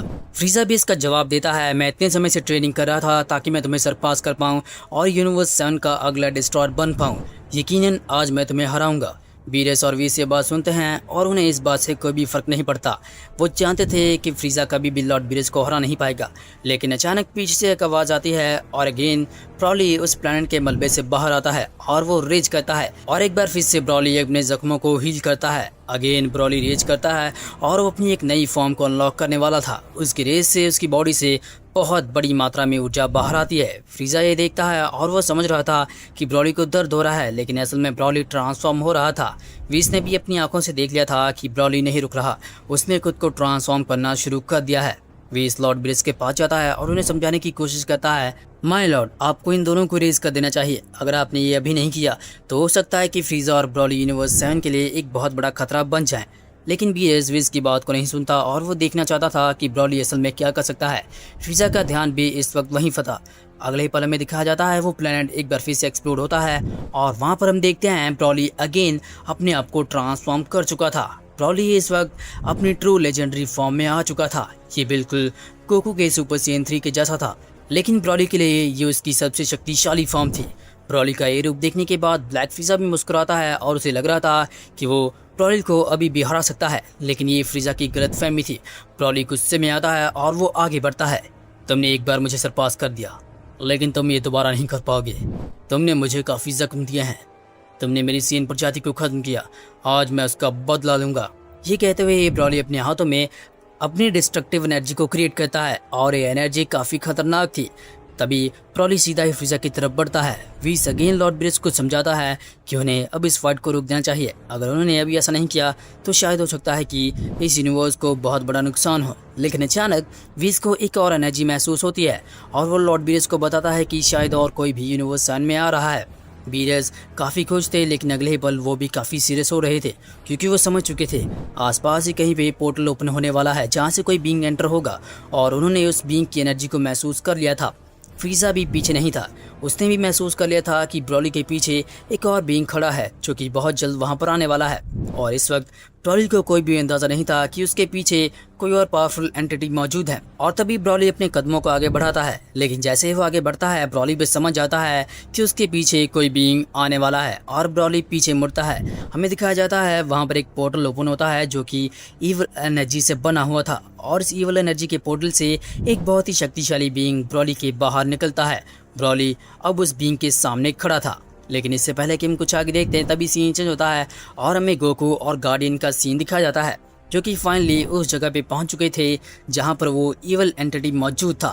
गोकू भी उस जगह पे पहुंच चुका था और गोकू आगे बढ़ता है। तुमने कहा था कि वो यहाँ पर मिलेगा, लेकिन यहाँ पर तो मुझे कुछ भी महसूस नहीं हो रहा, यहाँ पर कोई भी नहीं है। लेकिन अगले पल गोकू को एक बार फिर से कुछ छोटी सी ईवल एनर्जी महसूस होती है और वो बीइंग उनके सामने ही था, लेकिन गोकू उसे देख नहीं पा रहा था। तभी गार्डियन आगे बढ़ता है और वो चिल्लाता है, हम जानते हैं तुम यहाँ पर हो। और अगले पल हम देखते हैं वो ईविल बीइंग खुद को उनके सामने टेलीपोर्ट करता है और उसकी पूरी बॉडी ब्लैक थी। हम उसकी आईज से देख पा रहे थे कि वो बहुत ही ईविल है और सच में वो ईविल एंटिटी था जिसका पूरा शरीर सिर्फ ईविल एनर्जी से बना हुआ था। और वो ईविल बीइंग लगातार गोकू और गार्डियन को देख रहा था। गोकू आगे बढ़ता है और वो चिल्लाता है, तुम बहुत बुरे हो, तुमने ग्रैंड प्रिंस को नुकसान पहुंचाया, तुम यहाँ पर रहने के लायक नहीं हो। ये एंजल वर्ल्ड है, सिर्फ एंजल की जगह, तुम यहाँ पर नहीं रह सकते, तुम्हें यहाँ से जाना होगा। मैं चाहता हूँ कि तुम हमारे साथ चलो, हम तुम्हारी मदद करेंगे। गार्डियन भी आगे बढ़ता है और वो बोलता है, चुपचाप हमारी बात मान लो, अगर तुमने लड़ने की कोशिश की तो तुम हार जाओगे। हम दो हैं और तुम एक। तुमने अकेले ग्रैंड प्रिंस को हरा दिया, लेकिन हमारा सामना तुम नहीं कर सकते। लेकिन तभी वो बीइंग आगे बढ़ता है और वो अपना नाम बताता है, मैं हूँ लॉर्ड एम्बरथॉन और मैं भी कभी एक एंजल हुआ करता था, लेकिन काफ़ी टाइम बीत गया, मैंने अपनी एंजल्स पावर को खो दिया, इसी वजह से अब मुझे कोई नई बॉडी चाहिए। ये कहते ही लॉर्ड एम्बरथॉन आगे बढ़ता है और वो गोकू और गार्डियन के ऊपर अपना पावरफुल की ब्लास्ट कर देता है। हमें दिखाया जाता है गोकू और गार्डियन खुद को बड़ी मुश्किल से बचाते हैं और वो पीछे हटते हैं। गार्डियन चिल्लाता है, तो तुम लड़ना चाहते हो थॉन, हम तैयार हैं। चलो गोकू, हमें इसे ट्रैप करना होगा। मैं चाहता हूँ कि हम एक ऐसा जाल बनाएं जिससे कभी बाहर ना निकल पाए। हम अपनी प्योर एनर्जी से इसे ट्रैप कर सकते हैं। इसके पास ताकत बहुत कम है, हम बहुत जल्दी से हरा देंगे। तभी थॉन आगे बढ़ता है और वो बोलता है, मैं एक ईवल बीइंग हूँ और मैं एंजल वर्ल्ड में नहीं रह सकता, ये बात सच है, लेकिन तुम भी एक मॉर्टल हो गोकू, तुम्हारे बारे में मैं सब कुछ जानता हूँ। जब मैंने तुम्हारे ग्रैंड प्रिंस को हराया था तो उसने बताया था कि एक मॉर्टल मुझे हरा सकता है और वो तुम नहीं हो। मैं तो तुम्हें अपने एक हाथ से ही मार दूँ, लेकिन इसके लिए तुम्हें मेरा सामना करना होगा गोकू। बट गोकू लॉर्ड एम्बरथॉन की बातों में नहीं आता।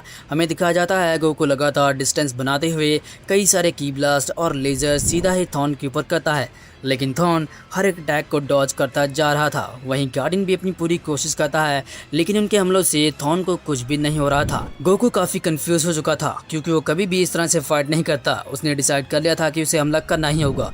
थॉन भी उसे चिढ़ाता है और बोलता है, अगर तुम मुझे ट्रैप करना चाहते हो तो तुम्हें मुझसे हैंड टू हैंड कॉम्बैट करना होगा, इस तरह से तुम कभी भी जीत नहीं सकते। मैं तुम दोनों की एनर्जी को ऑब्जर्व कर लूँगा जब मैं तुम्हें टच करूँगा। इसके बाद मैं इस एंजल वर्ल्ड से बाहर निकल जाऊँगा। बाहर जाते ही तुम में से कोई भी मुझे कुछ नहीं कर सकता, क्योंकि बाहर की दुनिया में बहुत सारी ईविल ऊर्जा मौजूद है और वहाँ पर तुम मेरा कुछ भी उखाड़ नहीं सकते गोकू। मैं तुम्हें तुम्हारी दुनिया में मार सकता हूँ।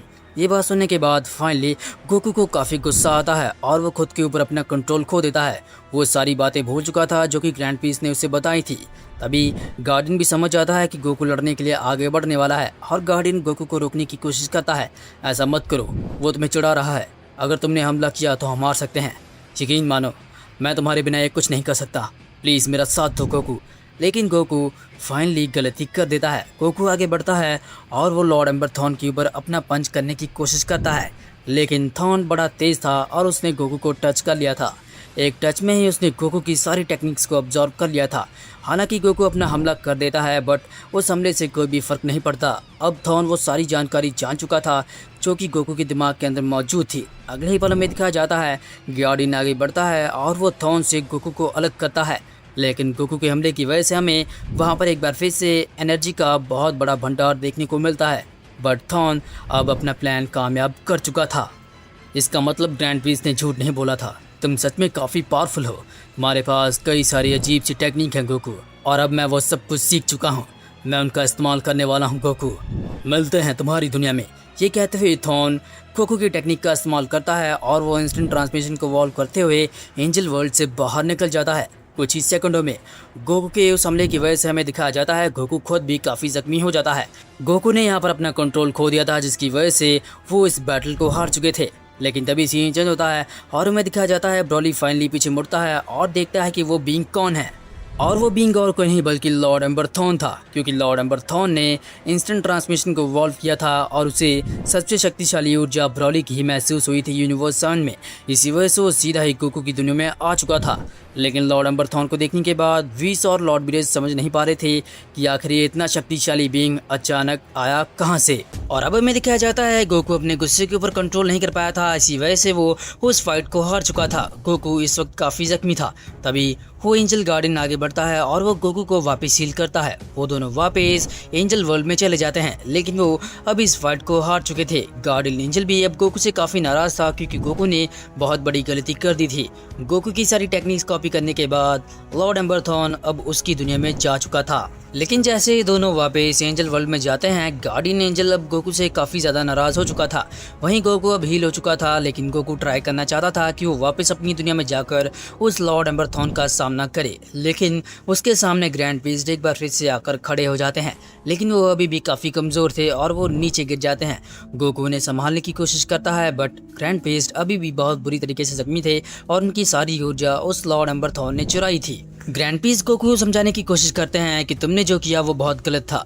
इसकी वजह से अब लॉर्ड एम्बर थॉन आज़ाद हो चुका है और उसके पास तुम्हारी सारी टेक्निक्स मौजूद है और वो यूनिवर्स की सबसे बड़ी ताकत के पास गया होगा। और ये भी हो सकता है कि वो किसी डिस्ट्रॉयर के सामने हो, लेकिन आउटर वर्ल्ड में कोई भी लॉर्ड एम्बर थॉन को हरा नहीं सकता। अगर उसे कोई रोक सकता है तो वो सिर्फ तुम हो गोकू। तुम्हें एक और कोशिश करनी होगी। उसे मारना अब बहुत ही मुश्किल हो चुका है। अगर उसने किसी की बॉडी के ऊपर अपना कंट्रोल हासिल कर लिया तो हम उसे कभी भी रोक नहीं पाएंगे। ये बात बोलने के बाद ग्रैंड पीस खुद काफ़ी डरने लगते हैं, लेकिन तभी वो कुछ समझ चुका था कि उसने काफ़ी बड़ी गलती कर दी है और वो ग्रैंड पीस से बोलता है कि वो बिल्कुल ऐसा करेगा। वो आउटर वर्ल्ड में वापस जाएगा और उस लॉर्ड एम्बर थॉन का सामना एक बार फिर से करेगा और उसे किसी भी बॉडी के ऊपर कंट्रोल करने से रोकेगा।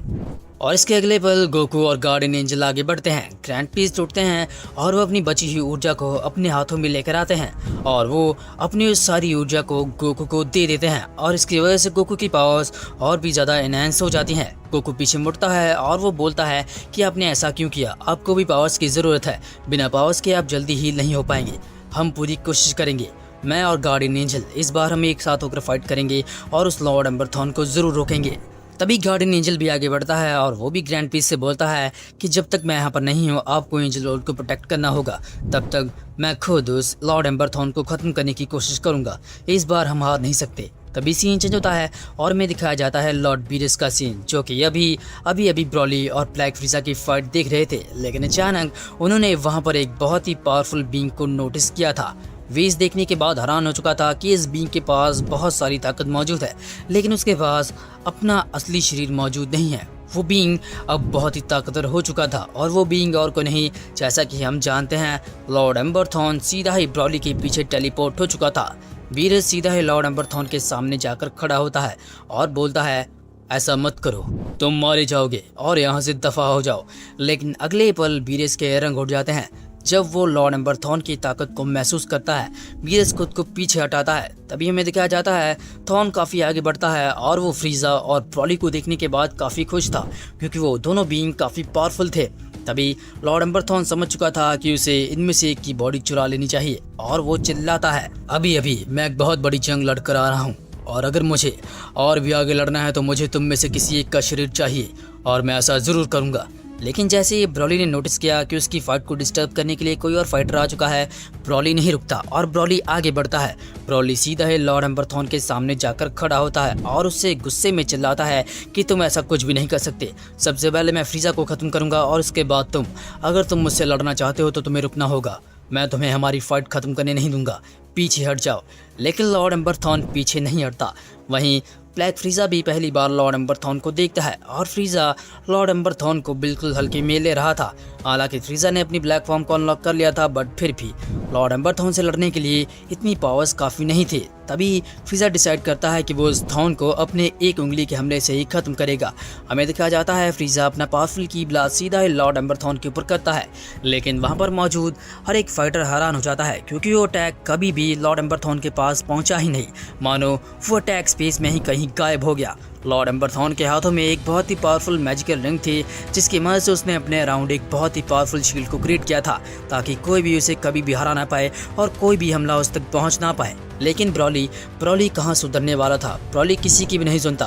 अब वो जान चुका था कि फ्रीजा से ज़्यादा ताकतवर बीइंग यहाँ पर आ चुका है और उसने लॉर्ड एम्बर थॉन को ख़त्म करने के लिए एक बार फिर से अपने डिस्ट्रक्टिव अटैक प्रिपेयर किए थे और वो आगे बढ़ता है। इन अटैक्स को वो सीधा ही लॉर्ड एम्बर थॉन के ऊपर करता है और वो भी बिना सोचे समझे हुए। फ्रीजा भी नहीं रुकता और फ्रीजा भी आगे बढ़ता है। वो भी समझ चुका था ब्रॉली को ख़त्म करने से पहले वो सबसे पहले इसका सामना करेगा, लेकिन फ्रीजा अपने हाथों से कई सारे की ब्लास्ट रिलीज कर चुका था बट उनका कोई भी फायदा नहीं हो रहा था। वो अटैक लॉर्ड एम्बर थॉन के पास पहुंच नहीं पा रहे थे। थॉन उन दोनों के हमलों से बच रहा था। ये देखना काफ़ी मुश्किल था। लॉर्ड वीरस और वीर समझ नहीं पा रहे थे कि आखिर ये किस तरह का बीइंग है। थॉन उनके सभी हमलों से बच जाता है और वो मुस्कुराता है। तो जैसा कि मैंने कहा, तुम मुझे नहीं रोक सकते। मैं तुम में से एक की बॉडी को चुराने वाला हूँ। मुझे एक बॉडी की ज़रूरत है। हालांकि मैं बिना बॉडी के भी तुम्हें हरा सकता हूँ बट ऐसा करना काफ़ी रिस्की होगा। अब मैं इस पूरे कॉस्मोस के ऊपर अपना एक नया ब्रह्मांड की रचना करूंगा और ये आज और अभी से होगा। तुम देवता मुझे रोक नहीं पाओगे। ये बात सुनने के बाद लॉर्ड वीरस और वीस काफ़ी हैरान थे और उन्हें कुछ भी समझ नहीं आ रहा था। वहीं अर्थ के ऊपर हमें दिखाया जाता है वेजिटा काफ़ी फ्रस्ट्रेट हो रहा था क्योंकि वो उस फाइट में नहीं जा पा रहा था क्योंकि सुप्रीम काय और ओल्ड काय दोनों ही वापस अपने प्लेनेट पे जा चुके थे और वहीं पे अब लॉर्ड वीरस और विस भी मौजूद नहीं थे। बट तभी सीन चेंज होता है और में दिखाया जाता है गोकू उस गार्डियन एंजल के साथ वापस अपने वर्ल्ड में वापस आ रहा था और वो काफ़ी तेज थे।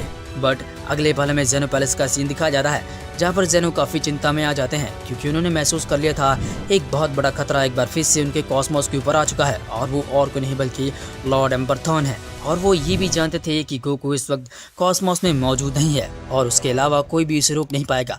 जेनो फैसला करते हैं कि वो खुद उनका सामना करेंगे।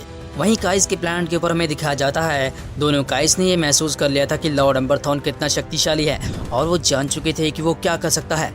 अगर लॉर्ड एम्बर थॉन ने गोकू का सामना किया या फिर लॉर्ड वीरस का तो इनकी फाइट की वजह से पूरा कॉस्मोस भी डिस्ट्रॉय हो सकता है। ये कहते हुए सुप्रीम काय काफ़ी डरने लगते हैं। अचानक ही हमें अर्थ के ऊपर दिखाया जाता है जहाँ पर गोहान और पिक्लो ये सोच रहे थे कि वो इस फाइट में कैसे जाए, लेकिन अगर वो उस फाइट में जा भी पाते हैं तो किसी भी तरीके से स्पेस में सर्वाइव नहीं कर सकते। स्पेस में सर्वाइव करना अब काफ़ी मुश्किल हो चुका है क्योंकि वो डीप स्पेस है। वेजिटा यह बात सुनता है और वो काफ़ी गुस्से में आ जाता है क्योंकि लॉर्ड वीरस और विस को उन्हें भी अपने साथ ले जाना चाहिए था। वो विस की मदद से स्पेस में सर्वाइव कर सकते थे, लेकिन लॉर्ड वीरस और विस ने ऐसा करना गलत सोचा और उन्होंने इस पर ध्यान नहीं दिया। तभी वेजिटा काफ़ी गुस्से में आता है और वो बोलता है अगर लॉर्ड वीरस और फ्रीजा ब्रॉली को रोक नहीं पाते तो मैं खुद उन्हें रोकूंगा और उस नए बीइंग को भी। वो ज़रूर प्लेनेट अर्थ पे आएंगे। तभी सीन चेंज होता है और हमें स्पेस में दिखाया जाता है जहाँ पर फ्रीजा काफ़ी मुस्कुरा रहा था। फ्रीजा ने फाइनली डिसाइड कर लिया था कि वो hand to hand combat fight करेगा। फ्रीजा मुस्कुराते हुए आगे बढ़ता है और वो बोलता है ब्रॉली सबसे पहले मैं तुम्हें ख़त्म करूंगा, लेकिन लगता है कि अब मुझे सबसे पहले इसे निपटना होगा। मैं इस बीइंग को ख़त्म करने वाला हूँ। लॉर्ड वीरस भी आगे बढ़ते हैं और वो विस से बोलते हैं कि मुझे इसे रोकना होगा, ये काफ़ी ताकतवर है।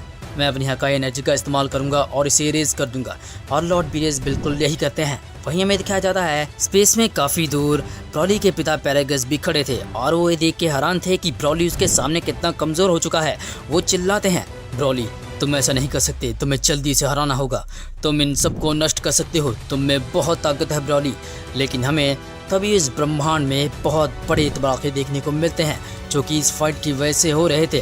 फ्रीजा और ब्रॉली अपनी चरम सीमा तक पहुंच चुके थे और उन्होंने अपनी पावर का हर एक कतरा इस्तेमाल कर लिया था, लेकिन किसी भी तरह का हमला लॉर्ड एम्बर थॉन के ऊपर काम ही नहीं कर रहा था। वो बिल्कुल एनर्जी से बना था। उसके शरीर को डिस्ट्रॉय करना अब काफ़ी मुश्किल हो चुका था। हालांकि लॉर्ड वीरस ने अपनी हकाई एनर्जी का भी इस्तेमाल कर लिया बट उसका भी कोई फ़ायदा नहीं हुआ। एम्बर थॉन उनके सामने खड़ा था और वो भी मुस्कुराते हुए। जैसा कि मैंने कहा मुझे डिस्ट्रॉय करना बहुत मुश्किल है। मैं तुम में से एक फाइटर के हर एक फाइटिंग स्टाइल को जानता हूँ क्योंकि मैंने गोकू की सारी टेक्निक्स को कॉपी कर लिया है और मैं जानता हूँ कि वो क्या क्या कर सकता है। चाहूँ तो मैं उस मास्टर्ड अल्ट्रा इंस्टिंक्ट का भी इस्तेमाल कर सकता हूँ, मैं सेन पावर को भी यूज़ कर सकता हूँ, बट मैंने ऐसा नहीं किया क्योंकि मुझे तुम्हारी बॉडी चाहिए। तुम बहुत ताकतवर हो। और ये कहते हुए लॉर्ड एम्बरथॉन सीधा ही ब्रॉली को पॉन्ड करता है और वो बताता है कि ब्रॉली की बॉडी उसे चाहिए। ये जानने के बाद तो ब्रॉली और भी ज़्यादा गुस्से में आता है और वो फाइट को और भी आगे ले जाता है और वो भी अब हैंड टू हैंड कॉम्बैट कर रहे थे, लेकिन वो कभी भी लॉर्ड एम्बरथॉन को पंच नहीं कर पा रहे थे। और तभी हमें दिखाया जाता है लॉर्ड एम्बरथॉन आगे बढ़ते हैं और वो ब्रॉली को पकड़ लेते हैं। फाइनली वो ब्रॉली की बॉडी से खुद को एक्सचेंज करने वाले थे, लेकिन वहाँ पर हमें एक बहुत बड़ा ब्लास्ट देखने को मिलता है। उस धमाके के बीचों बीच हमें और को नहीं बल्कि ग्रैंड ज़ेनो देखने को मिलते हैं। ग्रैंड ज़ेनो भी वहाँ पर पहुँच चुके थे और वो सीधा ही उस इविल बीइंग लॉर्ड एम्बरथॉन को देख रहे थे। ग्रैंड ज़ेनो अपनी ट्रू फॉर्म में आए थे, जिस फॉर्म में वो इस पूरे कॉस्मोस को रेज कर सकते हैं। उन्होंने डिसाइड कर लिया था कि वो खुद इस इविल बीइंग को रोकेंगे और वो बिल्कुल भी नहीं रुकते। वो ना ही कोई शब्द बोलते हैं और वो सीधा आगे बढ़ते हैं और उस इविल बीइंग एम्बरथॉन को पंच करने की कोशिश करते हैं। लेकिन अब ग्रैंड ज़ेनो ने काफ़ी देर कर दी थी। लॉर्ड एम्बरथॉन काफ़ी तेज़ हो चुका था और वो खुद को इस कॉस्मोस से पूरी तरह से कनेक्ट कर चुका था। ग्रैंड ज़ेनो हर तरफ से कोशिश करते हैं, लेकिन अभी तक वो अपना एक भी पंच या अपनी एक भी खतरनाक एनर्जी को इविल बीइंग लॉर्ड एम्बरथॉन के ऊपर रिलीज नहीं कर पाए थे। तभी ज़ेनो को वहाँ पर देखने के बाद बीरज समझ चुका था कि ये बीइंग कोई नॉर्मल बीइंग नहीं है। अगर इस बीइंग को मारने के लिए खुद ज़ेनो अपनी ट्रू फॉर्म में आए हैं तो समझ जाओ ये बीइंग सच में काफ़ी ताकतवर है और इसे रोकना काफ़ी ज़रूरी हो चुका है। बीरज डरता है और वो बोलता है, वीज़ ज़ेनो अपनी ट्रू फॉर्म में आ चुके हैं, गोकू कहाँ है? अब मुझे लगता है कि मुझे भी अपनी पूरी पावर्स का इस्तेमाल करना होगा।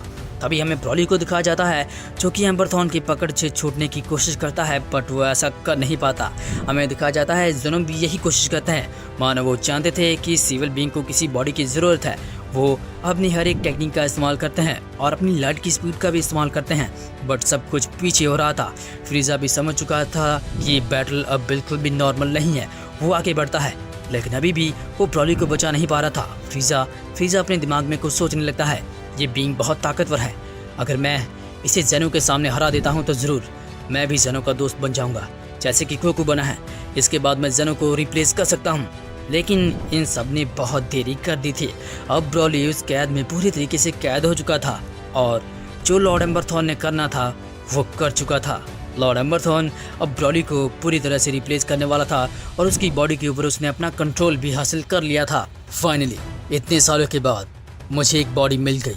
अब इस बॉडी को मैं कंट्रोल करूंगा और ये पूरी बॉडी अब मेरी है। इस बॉडी को पाने के बाद मैं और भी ज़्यादा शक्तिशाली हो जाऊंगा। अब मुझे रोकने वाला इस पूरी यूनिवर्स में कोई भी नहीं है। सबसे पहले मैं इस आउटर वर्ल्ड को कॉन्कर करूंगा, उसके बाद मैं उस पूरे एंजल वर्ल्ड को डिस्ट्रॉय कर दूंगा ताकि कोई भी एंजल कभी भी मेरे रास्ते में ना आए। ये कहते हुए वो उस प्रोसीजर को शुरू करता है। हमें दिखाया जाता है ब्रॉली खुद की बॉडी के ऊपर अपना कंट्रोल खो चुका था और उसकी बॉडी और लॉर्ड एम्बरथॉन की वो इविल सोल एकदम से मर्ज हो रही थी। वहाँ पर हमें एक बहुत बड़ा ब्लास्ट देखने को मिलता है। इसके इम्पैक्ट से बचने के लिए ज़ेनो भी खुद पीछे हट जाते हैं। सभी लोग काफ़ी पीछे हट जाते हैं क्योंकि वो बचना चाहते थे, लेकिन फिर भी ज़ेनो एक आखिरी कोशिश करते हैं और वो आगे बढ़ते हैं। लेकिन ब्रॉली इस वक्त उस ब्लास्ट में था ही नहीं।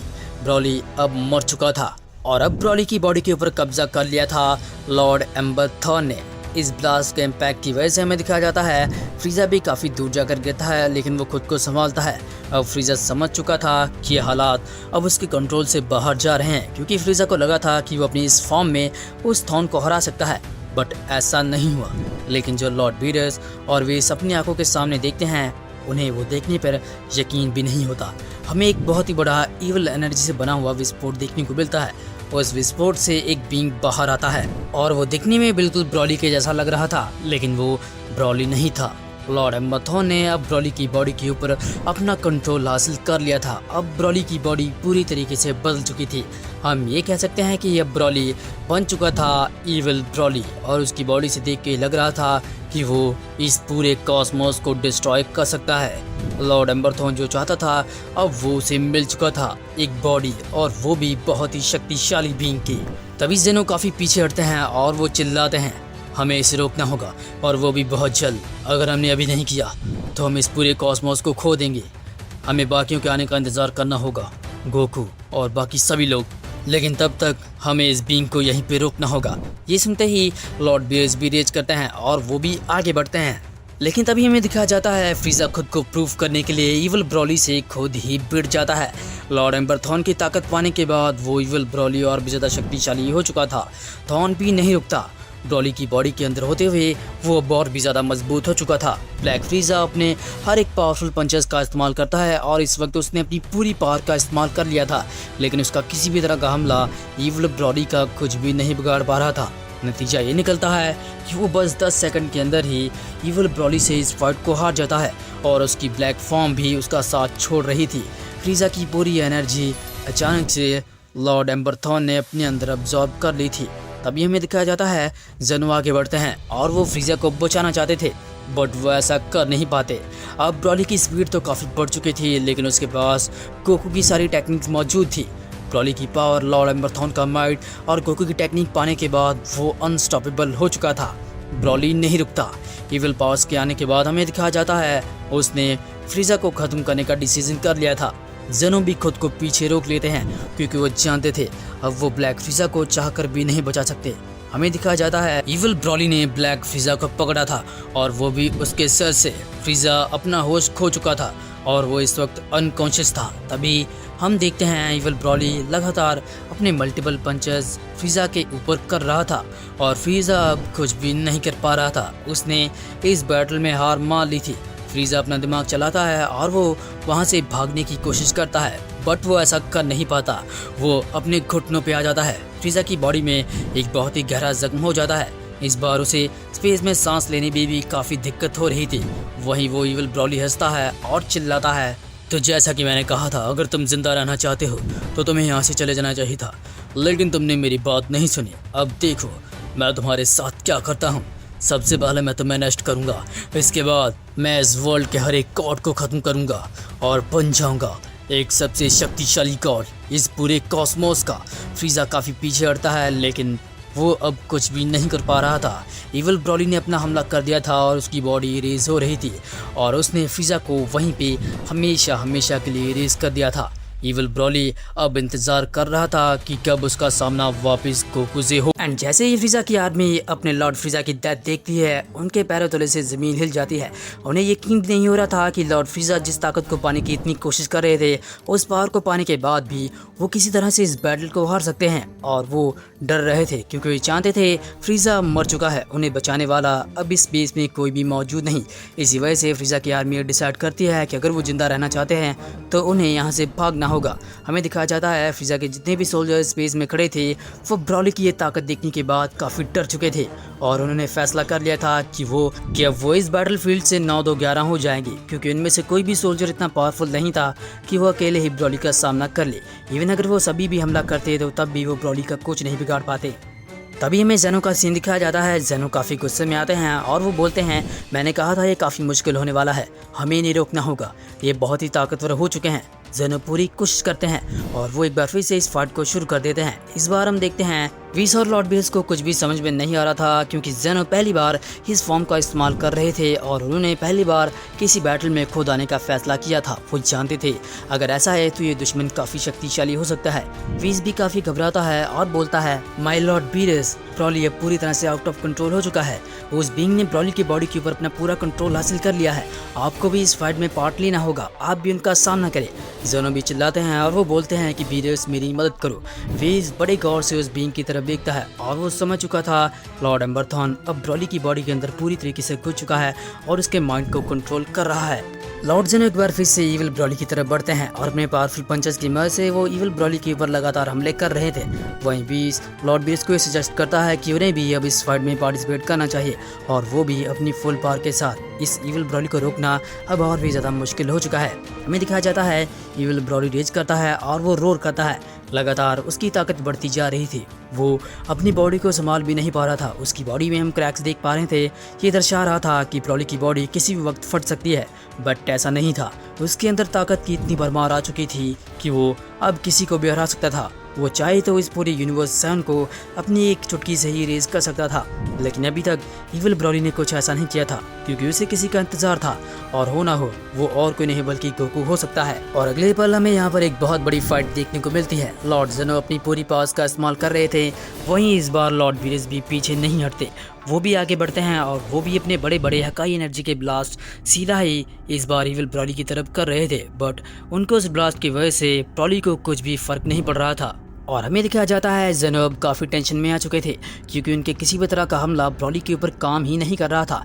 जेनो डिसाइड करते हैं कि वो अपनी पावर्स की मदद से इस ब्रॉली को रेज कर देंगे, जैसा कि वो हमेशा से करते आए हैं, जैसा कि उन्होंने यूनिवर्स को रेज करने के लिए किया था। बट इस बार वो अपनी स्पार्क का इस्तेमाल करते हैं, बट इस बार ब्रॉली को कुछ भी नहीं होता। किसी को भी समझ में नहीं आ रहा था कि वो ब्रॉली के इस ईविल अवतार को कैसे रोकेंगे। लॉर्ड एम्बरथॉर्न ने पूरी तरह से ब्रॉली की बॉडी के ऊपर अपना कंट्रोल हासिल कर लिया था। वो चिल्लाता है, तुम चाहे कुछ भी कर लो लेकिन तुम मुझे हरा नहीं पाओगे जेनो। मैं तुम्हारे इस पूरे कॉस्मोस को डिस्ट्रॉय करूंगा। मैं तुम्हारी गार्डन को हरा चुका हूँ, मैंने गोकू को हराया है और ग्रैंड प्रीस्ट को भी, अब मैं तुम्हें हराऊंगा। ये सुनने के बाद ग्रैंड जेनो अपनी जगह पे रुक जाते हैं और उन्हें कुछ भी समझ में नहीं आता। क्या सच में ग्रैंड प्रीस्ट और गोकू पहले ही इस फाइट को हार चुके हैं? इविल ब्रॉली आगे बढ़ता है और वो बोलता है, ये सच है, मैंने ग्रैंड प्रीस्ट का सामना किया था जब मैं एंजल वर्ल्ड में था और मैंने वहाँ पर हर एक को हरा दिया। मैंने हर एंजल की पावर्स को ऑब्जर्व किया, लेकिन फिर भी मैं आउटर वर्ल्ड में नहीं आ पा रहा था। तब मैंने गोकू का सामना किया और अब मैं गोकू की हर एक टेक्निक के बारे में जानता हूँ और उसके पास कौन सी पावर्स हैं ये भी मुझे पता है और मैंने उसकी सारी पावर्स को ऑब्जर्व कर लिया है। वो चाहकर भी एंजल वर्ल्ड से कभी भी बाहर नहीं आ पाएगा। हमें दिखाया जाता है। ये सुनने के बाद जेनो खुद के ऊपर अपना कंट्रोल नहीं कर पाते और वो आगे बढ़ते हैं। इस बार वो अपने गार्ड को नीचे करते हैं और ये मौका था ब्रॉली के पास जेनो के ऊपर हमला करने का और वो बिल्कुल ऐसा ही करता है। ब्रॉली लगातार जेनो के ऊपर ब्रूटली पंचेस कर रहा था। इस बार जेनो कुछ भी नहीं कर पा रहे थे। इनकी ये फाइट अब और भी ज़्यादा ब्रूटल हो रही थी। इस फाइट की वजह से हमें दिखाया जाता है आसपास के प्लैनेट लगातार डिस्ट्रॉय हो रहे थे, बट यहाँ पर ग्रैंड जेनो हार नहीं मानते। वो जानते थे अगर ये काम उन्होंने नहीं किया तो इसे कोई भी नहीं कर सकता। हालांकि उनकी इस फाइट की वजह से यूनिवर्स में जो बर्बादी हो रही थी उसे हर कोई महसूस कर सकता था। अर्थ में मौजूद फाइटर भी इसे महसूस कर रहे थे और सुप्रीम काई के प्लैनेट पे सुप्रीम काइस भी देख रहे थे। यूनिवर्स 7 में एक बहुत ही बड़ा डिस्ट्रक्शन बैटल शुरू हो चुका है जिसका अंत सिर्फ इस यूनिवर्स के अंत तक ही है। अगर ये यूनिवर्स खत्म होता है तो बाकी बचे 12 यूनिवर्स भी कोलैप्स कर जाएंगे। इस हालात को देखते हुए लॉर्ड बीरेस फाइनली अपनी पूरी पावर्स का इस्तेमाल करते हैं और वो बोलते हैं, वीस, मैं अपनी सारी पावर का इस्तेमाल करने वाला हूँ। अगर मैं इस बीइंग को हरा नहीं पाता तो ज़रूर इस फाइट में मैं मारा जाऊँगा, लेकिन मेरे पास कोई और रास्ता मौजूद नहीं है क्योंकि जैसा कि उसने कहा वो गोकू को पहले ही हरा चुका है और अर्थ पे ऐसा कोई फाइटर नहीं है जो हमारी मदद कर पाए। इसी वजह से मैं चाहता हूँ कि मैं खुद इनका सामना करूँ। जेनो भी रुकते हैं और वो भी बीरेस के पास पहुँचते हैं और वो बोलते हैं, हमारे पास बाकी डिस्ट्रॉयर्स को बुलाने के लिए टाइम नहीं है, जो भी करना है हम दोनों को ही करना है। तो चलो, मैं अपनी पावर्स तुम्हारे साथ शेयर करूंगा, हम दोनों साथ मिलकर एक बार फिर से कोशिश करेंगे और इस इविल ब्रॉली को ठिकाने लगाएंगे। और जैसा कि उन्होंने कहा था हमें दिखाया जाता है जेनो एक बार फिर से आखिरी कोशिश करने के लिए आगे बढ़ते हैं, लेकिन उनकी ये कोशिश कुछ भी नहीं कर पाती। इविल ब्रॉली अब पहले से कई गुना ज़्यादा मजबूत हो चुका था और उसने अब तक ग्रैंड जेनो के फाइटिंग स्टाइल के बारे में भी सब कुछ जान लिया था। वो बड़ी आसानी से जेनो के सभी अटैक को डॉज कर रहा था। वहीं बीरेस तो रहते हुए एक बार फिर से अपनी हकाई एनर्जी से बने हुए ब्लास्ट करता है, लेकिन इस बार भी उनके इस ब्लास्ट की वजह से कुछ भी नहीं हो रहा था। ये फाइट अब एक बहुत ही बुरा मोड़ ले चुकी थी, अब कुछ भी नहीं हो रहा था। जेनो ने भी अपनी पूरी कोशिश कर रही थी और वहीं बीरेस ने भी अपनी पूरी कोशिश कर रही थी। लॉर्ड बीरेस भी अब डिसाइड करते हैं और वो भी आगे बढ़ते हैं और वो भी हैंड टू हैंड कॉम्बैट करने के लिए ब्रॉली के पास जाते हैं, बट जेनो को अब कोई भी ओपनिंग नहीं मिल रही थी। ब्रॉली आसानी से जेनो को डॉज कर रहा था और उनके सभी हमलों का जवाब दे रहा था। जेनो को कुछ भी समझ में नहीं आता और जेनो काफ़ी दूर जाकर गिरते हैं। जैसे ही जेनो दूर जाकर गिरते हैं बीरेस आगे बढ़ता है और इस बार बीरेस इविल ब्रॉली के ऊपर हावी होने की कोशिश करता है, बट वो ऐसा नहीं कर पाता। बीरेस लगातार अपने मल्टीपल पंचेस का इस्तेमाल करता है, जो पंचेस उसने कभी गोकू के ऊपर किए थे। बीरेस पूरे गुस्से के साथ अपनी फाइनल पावर का इस्तेमाल कर रहा था, बट लॉर्ड बीरेस की हकाई एनर्जी उसका कुछ भी नहीं कर पा रही थी। लॉर्ड बीरेस हाफ अल्ट्रा इंस्टिंग का भी इस्तेमाल करते हैं, लेकिन फिर भी वो ब्रॉली से ज़्यादा तेज़ नहीं हो पाते। किसी को भी समझ में नहीं आ रहा था कि ब्रॉली ये कैसे कर रहा है, लेकिन ब्रॉली ने अब सारी टेक्निक के बारे में जान लिया था जो कि गोकू जानता था। इसकी वजह से बीरेस का सामना करना उसके लिए काफ़ी आसान हो चुका था। लॉर्ड बीरेस लगातार कई सारे प्लैनेट से जाकर टकरा रहे थे और इसकी वजह से वहाँ पर हमें बहुत बड़ा मलबा देखने को मिलता है।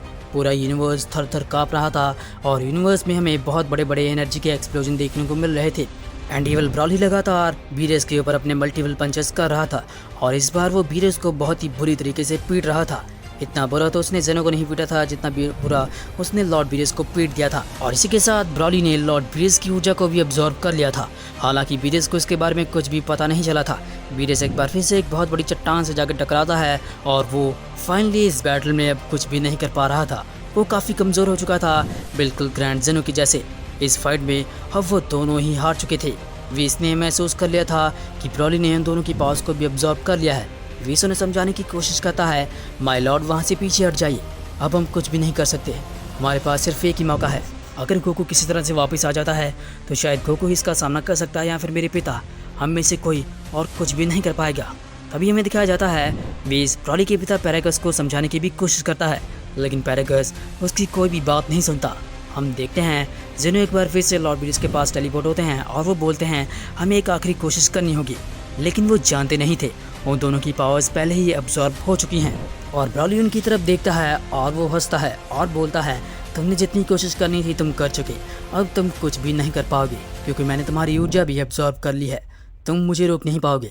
तुमने जितनी भी कोशिश की उसे देखते हुए मुझे लगता है कि तुम अपने यूनिवर्स में सबसे शक्तिशाली रहे होगे, लेकिन अब तुम मेरे सामने कुछ भी नहीं हो। मैं तुम्हें हराने वाला हूँ और ऐसा करने के लिए अब मुझे तुमसे लड़ने की कोई भी ज़रूरत नहीं। ये देखो मैं क्या करता हूँ। हमें दिखाया जाता है ईविल ब्रॉली अपनी इंटेलिजेंस पावर्स का इस्तेमाल करता है और वो उस प्लैनेट को एक्सप्लोर कर देता है जहाँ पर लॉर्ड बीरेस और जेनो खड़े थे। और अगले पल में दिखाया जाता है ब्रॉली ने जो कहा था वो बिल्कुल सच था। लॉर्ड बीरेस और ग्रैंड जेनो इस फाइट को हार चुके थे और वो इस वक्त अनकॉन्शियस होकर स्पेस में फ्लोट कर रहे थे। वो इस फाइट को बहुत ही पहले हार चुके थे लेकिन उन्हें महसूस नहीं हो रहा था, बट अब उनके पास कोई भी पावर मौजूद नहीं थी। लॉर्ड बीरेस वापस खड़े होने की कोशिश करते हैं बट वो ऐसा नहीं कर पाते।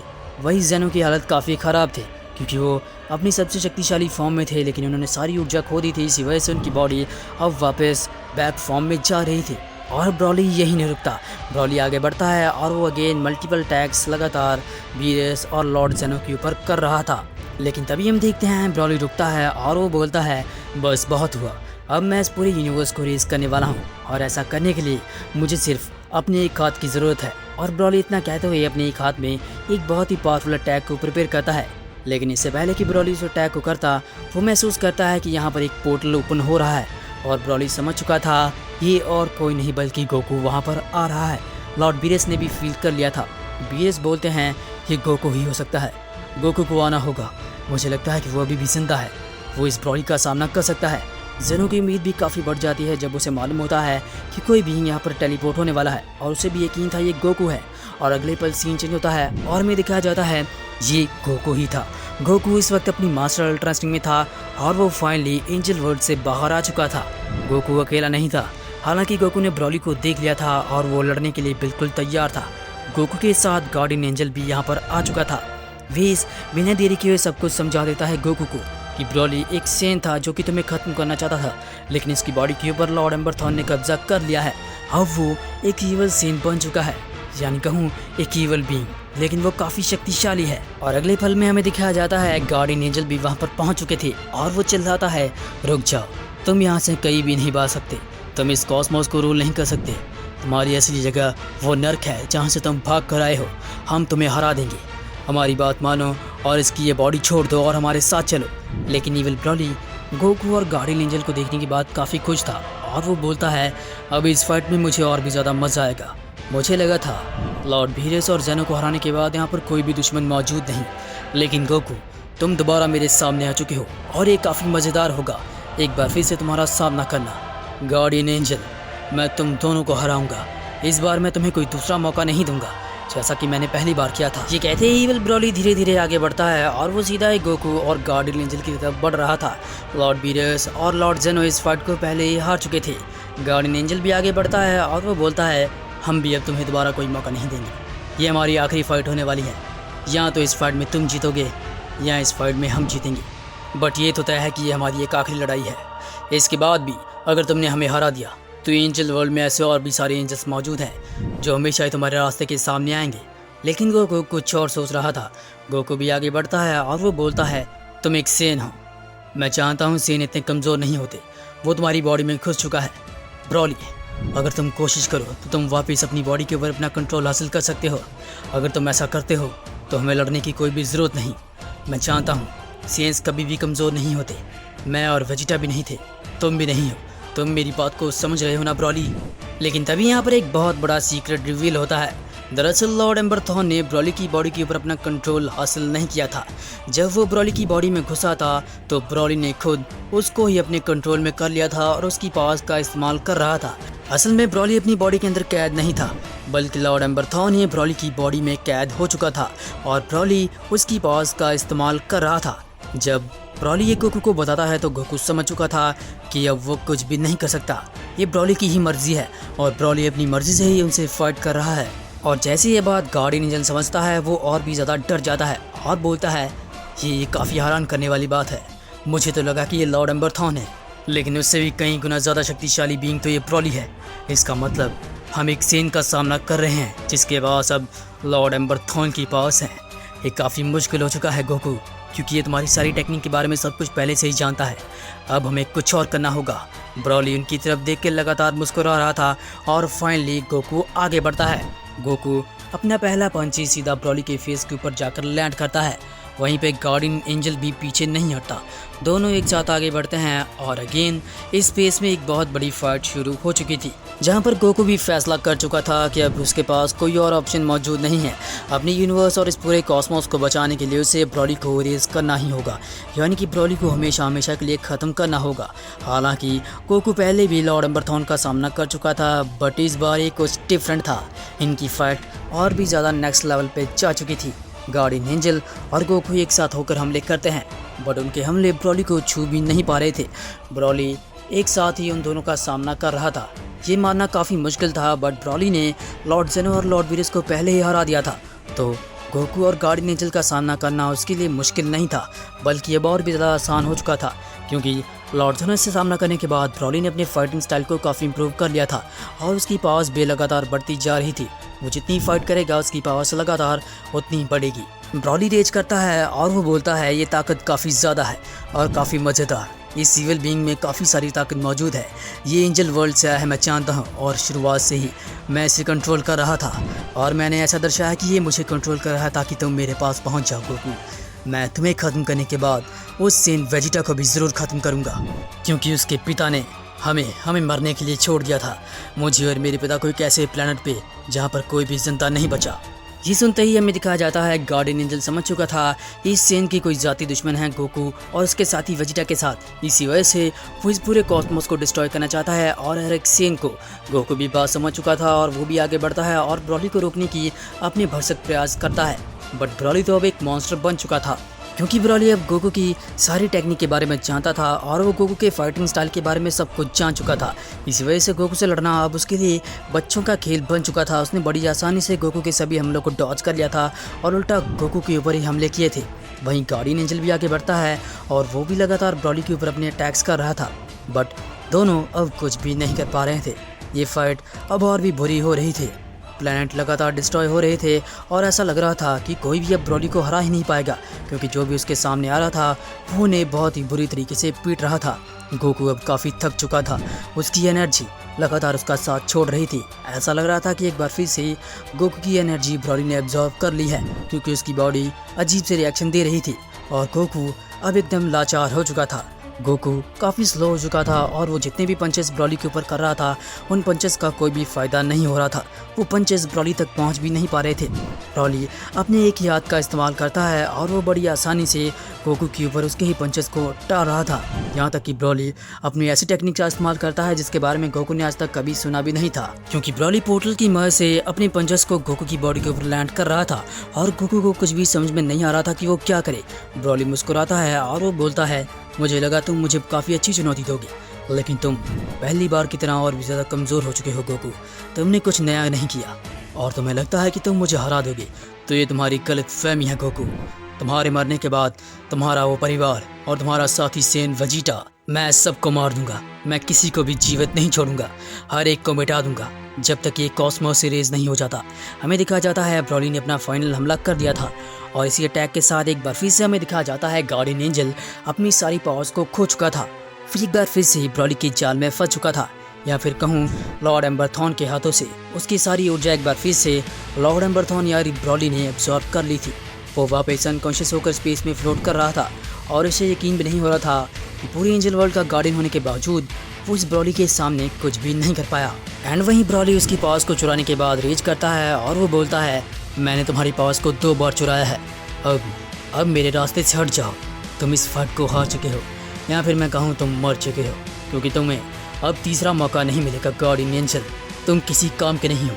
मैं चाहूँ तो तुम्हारे एंजल वर्ल्ड को चुटकियों में ही अब डिस्ट्रॉय कर दूँ, बट अभी मैं ऐसा नहीं करूँगा, क्योंकि सबसे पहले मुझे आउटर वर्ल्ड को डिस्ट्रॉय करना है। ब्रॉली इतना कह ही रहा होता है कि उसके फेस पे एक बहुत ही पावरफुल पंच आकर गिरता है, जो कि और कोई नहीं बल्कि गोकू करता है। बट अगले पल गोकू के फेस के ऊपर भी पंच आकर गिरता है, जो कि ब्रॉली करता है। ब्रॉली जवाबी हमला करता है और ब्रॉली अपनी स्पीड को लगातार कई गुना ज़्यादा बढ़ा लेता है। और अब गोकू के लिए काफ़ी मुश्किलें पैदा हो चुकी थी, क्योंकि गोकू इस स्पेस में अकेला ही अब ब्रॉली का सामना कर रहा था। लॉर्ड वीडियस, लॉर्ड जेनो, इवन ग्रैंड एंजल जो कि गार्डियन एंजल हैं, वो भी हार चुके थे। वो भी इस फाइट में ब्रॉली के सामने कुछ नहीं कर पाए थे। गोकू अकेला ही इस स्पेस में उसका सामना कर रहा था। वीस भी देख रहा था और वीस समझ चुका था गोकू अकेला कुछ भी नहीं कर सकता। वो चाहकर भी इतनी शक्तिशाली ब्रॉली को हरा नहीं सकता।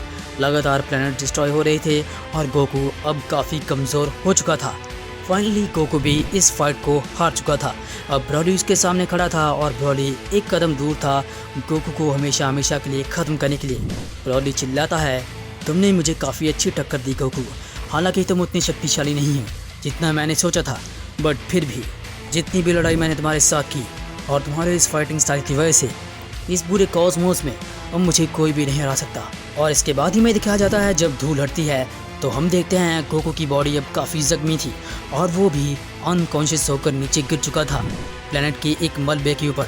हालांकि उसने अपनी फॉर्म को नहीं खोया था, बट वो अब काफ़ी कमज़ोर हो चुका था, मानो गोकू की ऊर्जा भी एक बार फिर से अब्जॉर्ब कर ली गई हो। गोकू बिल्कुल भी हरकत नहीं कर रहा था, उसकी बॉडी कोई भी रिएक्शन नहीं दे रही थी। ग्रैंड जेनो ये देखते हैं और वो चिल्लाते हैं, गोकू ऐसा मत करो, तुम्हें उठना होगा, तुम हमारी आखिरी उम्मीद हो।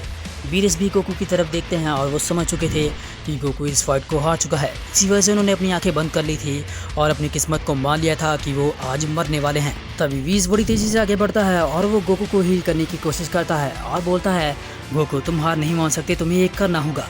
ब्रॉली ये देखता है और वो वीस को नहीं रोकता। वो जानता था अगर वीस गोकू को हील भी कर देता है तो कुछ भी नहीं कर पाएगा, क्योंकि उसे रोकने वाला अब कोई भी नहीं है। लेकिन तभी ब्रॉली के सामने उसके पिता टेलीपोर्ट होते हैं और वो बोलते हैं, रुक जाओ ब्रॉली, मैं हमेशा से चाहता था कि तुम शक्तिशाली बनो, लेकिन इतनी शक्तिशाली नहीं। तुम अपनी बॉडी के ऊपर अपना कंट्रोल खो चुके हो, ये ताकत तुम पे हावी हो रही है। मैं चाहता था कि तुम वेजिटा और उसके सभी साथियों को ख़त्म करो, लेकिन तुम पूरे यूनिवर्स, इवन पूरे कॉस्मोस को रेज करने की बातें कर रहे हो। मैं नहीं चाहता कि तुम ऐसा करो। प्लीज़ रुक जाओ और वापस पहले जैसे हो जाओ। हमने सबको हरा दिया है, यकीनन हम वेजिटा को भी हरा देंगे। लेकिन ब्रॉली अपने पिता की बात नहीं सुनता और वो चिल्लाता है, वो आप ही थे जो चाहते थे कि मैं शुरुआत से ही शक्तिशाली बनूं, और आज मैं इतना शक्तिशाली हो चुका हूं कि मुझे कोई भी डिस्ट्रॉयर नहीं हो सकता। यहाँ तक कि इस कॉस्मोस के बड़े बड़े गॉड्स मुझसे डर रहे हैं और आप चाहते हैं कि मैं पीछे हट जाऊं। ऐसा नहीं होगा पिताजी, मैं बिल्कुल भी नहीं रुकने वाला जब तक मैं इस पूरे कॉस्मोस को रेज ना कर दूं। इसके बाद मैं अपने एक नए कॉस्मोस को क्रिएट करूंगा ताकि मेरे रास्ते में कोई भी ना पाए। और हमें दिखाया जाता है ये ब्रॉली अब इतना बेरहम हो चुका था कि उसने अपने पिता को ही हमेशा हमेशा के लिए रेज कर दिया। उसने एक बार भी नहीं सोचा था कि वो उसके पिता हैं। ब्रॉली ने अपना जानलेवा हमला पैरागस के ऊपर किया और पैरागस हमेशा हमेशा के लिए इस पूरी कॉस्मोस से मिट गया। और अपने पिता को मारने के बाद ब्रॉली सीधा एक गोकू की तरफ बढ़ रहा था और वो अब इस पूरे यूनिवर्स सैन को रेज करने वाला था। ब्रॉली चिल्लाता है और वो बोलता है, चाहूँ तो मैं वेजिटा को भी ख़त्म करने चाह सकता हूँ, लेकिन अभी मेरे पास कुछ और है जो मैं तुम्हें दिखाना चाहता हूँ गोकू। मैं पूरे कॉस्मोस को रेज करने वाला हूँ। ये कहते हुए ब्रॉली अपने हाथों को फोल्ड करता है और जोर से रेज करता है। ऐसा लग रहा था कि ब्रॉली खुद को ट्रांसफॉर्म कर रहा था और ये बात बिल्कुल सच थी। ब्रॉली अपने पावर को बढ़ा रहा था और वो जानता था कि वो अपनी फॉर्म्स को बदल सकता है। बीरस ये देखते हैं और वो बोलते हैं, ये क्या? ब्रॉली खुद को ट्रांसफॉर्म कर रहा है। वो इस फॉर्म में हमें हरा चुका है तो अपनी अगली फॉर्म में क्या क्या कर सकता है। और ये बिल्कुल सच था। हमें दिखाया जाता है ब्रॉली खुद को ट्रांसफॉर्म कर चुका था और वो एक बार फिर से अपनी उसी फॉर्म को अनलॉक कर चुका था जो उसने कुछ टाइम पहले अनलॉक की थी। बट इस वक्त ब्रॉली की ईवल सेन था तो ये फॉर्म और भी ज़्यादा शक्तिशाली हो चुकी थी। और अब ईवल ब्रॉली चिल्लाता है और वो बोलता है, कोई भी मुझे नहीं रोक सकता, कोई भी नहीं, 12 यूनिवर्स के गॉड्स भी नहीं। उन लोगों ने मेरे साथ इतना बुरा किया था, अब वक्त आ चुका है इस पूरे कॉस्मोस को ख़त्म करने का और एक नए कॉस्मोस को क्रिएट करने का। बेरेस एक बार फिर से अपने घुटनों पे आ जाता है और वो बोलता है, गोकू कुछ करो, तुम्हें करना होगा। अगर तुमने कोशिश नहीं की तो हम हार जाएंगे। लॉर्ड जेनम भी गोकू को बोलते हैं कि तुम्हें उठना होगा गोकू, अगर तुम नहीं उठे तो हम इस फाइट को हार जाएंगे और ब्रॉली जीत जाएगा। और अगले पल में दिखाया जाता है गोकू की बॉडी में कुछ चेंजेस होने लगते हैं। गोकू अभी अनकॉन्शियस था, लेकिन एक बार फिर से उसकी मास्टर अल्ट्रा इंस्टिंक्ट की ऊर्जा वापस आ चुकी थी और उसकी बॉडी पूरी तरीके से चार्ज हो चुकी थी। गोकू नहीं जानता था कि उसके साथ ये क्या हो रहा है, लेकिन अगले पल वो वापस अपने पैरों पे खड़ा हो जाता है और ब्रॉली को ललकारता है कि अभी ये फाइट खत्म नहीं हुई, अगर तुम खुद को ट्रांसफॉर्म कर सकते हो तो मैं भी। गोकू बिना सोचे समझे हुए रेज करने लगता है और वो लगातार अपनी पावर को अप करता है। गोकू इस कदर रेज करता है कि उसके मसल्स ही फटने वाले थे। मानो गोकू जानता था कि अगर उसने कोशिश की तो अपनी किसी नए पावर लेवल तक पहुंच जाएगा। ब्रॉली पीछे मुड़ता है और वो गोकू को देखता है कि गोकू वापस उठ चुका है, लेकिन ब्रॉली हंसता है और वो उसका मजाक उड़ाता है। नहीं गोकू, तुम चाहे कुछ भी कर लो, लेकिन अब तुम कुछ भी नहीं कर पाओगे। मैं अब बहुत ही शक्तिशाली बन चुका हूँ, मेरी इस फॉर्म के सामने कोई भी नहीं टेक सकता और लॉर्ड एम्बरथॉन की ऊर्जा के साथ मुझे रोकना लगभग नामुमकिन हो चुका है। लेकिन विज जैसे ही गोकू की तरफ देखता है, विज समझ चुका था गोकू कुछ अलग करने वाला है और होता भी बिल्कुल यही है। गोकू ने भी अनलॉक कर ली थी अपनी master ultra instinct 3 version. Goku ने अपनी सुपर सीन 3 फॉर्म को इवॉल्व कर लिया था और उसके साथ अपनी मास्टर अल्ट्रा इंस्टिंक्ट का इस्तेमाल कर रहा था। इस फॉर्म में गोकू के पास जितनी भी पावर मौजूद थी वो उन सभी का इस्तेमाल सिर्फ एक ही टाइम पे कर सकता है, और वो थी उसकी ये सबसे शक्तिशाली फॉर्म, जिसे कि उसने ग्रैंड पेज के साथ ट्रेनिंग करने के बाद अनलॉक किया था। और अब गोकू की ये फॉर्म देखने के बाद ब्रॉली काफ़ी खुश होता है और वो कहता है, मुझे लगा था कि तुम एक आखिरी कोशिश करोगे, लेकिन तुमने खुद को ट्रांसफॉर्म कर दिया। ये देखने के बाद मुझे काफ़ी अच्छा लगा गोकू। चलो एक बार फिर से लड़ते हैं और मैं देखता हूँ कि तुम अब क्या करोगे, क्योंकि मैं जानता हूँ मैं अपने एक हाथ से ही तुम्हें मार सकता हूँ गोकू, और मैं अब बिल्कुल यही करने वाला हूँ। गोकू भी अपनी मास्टर अल्ट्रा इंस्टिंक्ट 3 के साथ आगे बढ़ता है और वो बोलता है, मुझे लगा था कि ये सब कुछ वो लॉर्ड एम्बरथॉन कर रहा है, लेकिन ये तुम खुद हो ब्रॉली। इसका मतलब अब मैं तुम्हें ख़त्म करूँगा। मैं तुम पे कोई भी रहम नहीं दिखाने वाला। तुमने ये जो किया है, इस यूनिवर्स को बर्बाद करने की कोशिश, इसकी सज़ा तुम्हें ज़रूर मिलेगी ब्रॉली। और आज और अभी मैं तुम्हें हमेशा हमेशा के लिए इरेज करने वाला हूँ ब्रॉली। ये बात सुनने के बाद ब्रॉली मुस्कुराता है और वो बोलता है, अच्छा तो तुम ये करोगी, लेकिन आखिर तुम ये कैसे करोगी, क्योंकि तुम चाहकर भी मुझे छू नहीं सकते। तुम जो हमला करने वाले हो मैं उसके बारे में पहले से ही जानता हूँ और मैं उसे डॉज भी कर चुका हूँगा। तो आखिर तुम मेरा सामना कैसे करोगे, जबकि मैं सब कुछ तुम्हारे बारे में जानता हूँ गोकू। ये कहते हुए गोकू अपनी लाइट की स्पीड को अचीव कर लेता है और वो आगे बढ़ता है।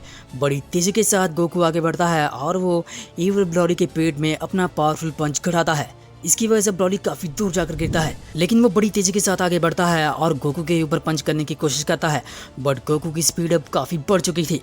गोकू लगातार मल्टीपल पंचेस ब्रॉली के फेस के ऊपर करता है। गोकू रेज करता है, मानो वो जानता था कि अगर वो अभी ब्रॉली को हरा नहीं पाता तो अपने सभी साथियों और अपनी फैमिली को खो देगा। इसी वजह से गोकू अपनी रेज के साथ आगे बढ़ता है और इसकी वजह से उसकी पावर्स काफ़ी बूस्ट हो रही थी और वो देख रहा था कि वो बड़ी आसानी से अब ब्रॉली के पंचेस को डॉज कर रहा है और वो ब्रॉली के ऊपर लगातार ब्रूटल अटैक कर रहा है। गोकू ने इस वक्त एक चाल चली थी।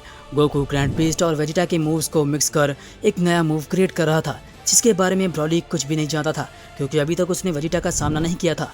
और अब इस फाइट में गोकू अपने फाइटिंग स्टाइल को भूल जाता है और वो कई सारे फाइटर्स का फाइटिंग स्टाइल इस्तेमाल करता है और एक नए फाइटिंग स्टाइल को क्रिएट करता है, जिसके बारे में ब्रॉली को कुछ भी अंदाज़ा नहीं था। इसकी वजह से ब्रॉली लड़ नहीं पा रहा था। ब्रॉली मानो बहुत ही शक्तिशाली था, बट उसके पास फाइटिंग एक्सपीरियंस बहुत ही कम था और तो और उसने लॉर्ड एम्बरथॉन को अपने अंदर कैद किया था। इसकी वजह से अब वो इस बैटल में अचानक ही काफ़ी पीछे हट चुका था। गोकू ये मौका जाने नहीं देता और वो अपनी लाइट की स्पीड से आगे बढ़ता है और बड़ी तेज़ी के साथ इविल ब्रॉली को पीटता है। अब इस फाइट में हमें और भी ज़्यादा मज़ा आ रहा था, क्योंकि गोकू ने फाइनली कुछ ऐसा कर दिखाया था जो ब्रॉली समझ नहीं पा रहा था। हालांकि ब्रॉली हंसता है और वो बोलता है, तुम काफ़ी तेज़ हो चुके हो और ऐसा लगता है कि तुम कुछ नया इस्तेमाल कर रहे हो, लेकिन अगर मैं तुम्हारा सामना थोड़ी देर और करता हूँ तो मैं जान जाऊँगा कि तुम क्या करने की कोशिश कर रहे हो। उसके बाद मैं फिर से तो मैं हरा दूंगा गोकू। लेकिन गोकू जानता था कि वो इसके साथ लंबी फाइट नहीं कर सकता। इसी वजह से गोकू अपना फाइनल मूव आजमाता है और वो आगे बढ़ता है। गोकू वो सभी टेक्निक्स का इस्तेमाल करता है जो आज तक उसने सीखी थी। जितनी भी मार्शल आर्ट्स टेक्निक थी उसके पास, उसने सारी ब्रॉली के साथ आजमा कर देख ली थी और उसने सभी टेक्निक को मिक्स किया था बाकी सभी फाइटर्स के फाइटिंग स्टाइल से। इसकी वजह से ब्रॉली उसे प्रिडिक्ट नहीं कर पा रहा था। गोकू ने बड़ी आसानी से ब्रॉली को नॉकडाउन कर दिया था। ब्रॉली काफ़ी पीछे हट चुका था। वहीं गोकू रेज करता है और गोकू अपनी पावर्स को बढ़ाता है। मानो गोकू कुछ ऐसा करने वाला था जिसकी मदद से वो ब्रॉली को हमेशा हमेशा के लिए रेज करने वाला हो। ब्रॉली गोकू के इस हमले की वजह से काफ़ी दूर जाकर गिरता है। लेकिन गोकू का ये वाला अवतार देखने के बाद ब्रॉली समझ चुका था कि गोकू कुछ अजीब करने वाला है और वो काफ़ी सीरियस हो सकता है। इसी वजह से ब्रॉली भी काफ़ी दूर जाकर गिरता है, बट वो खुद को संभालता है।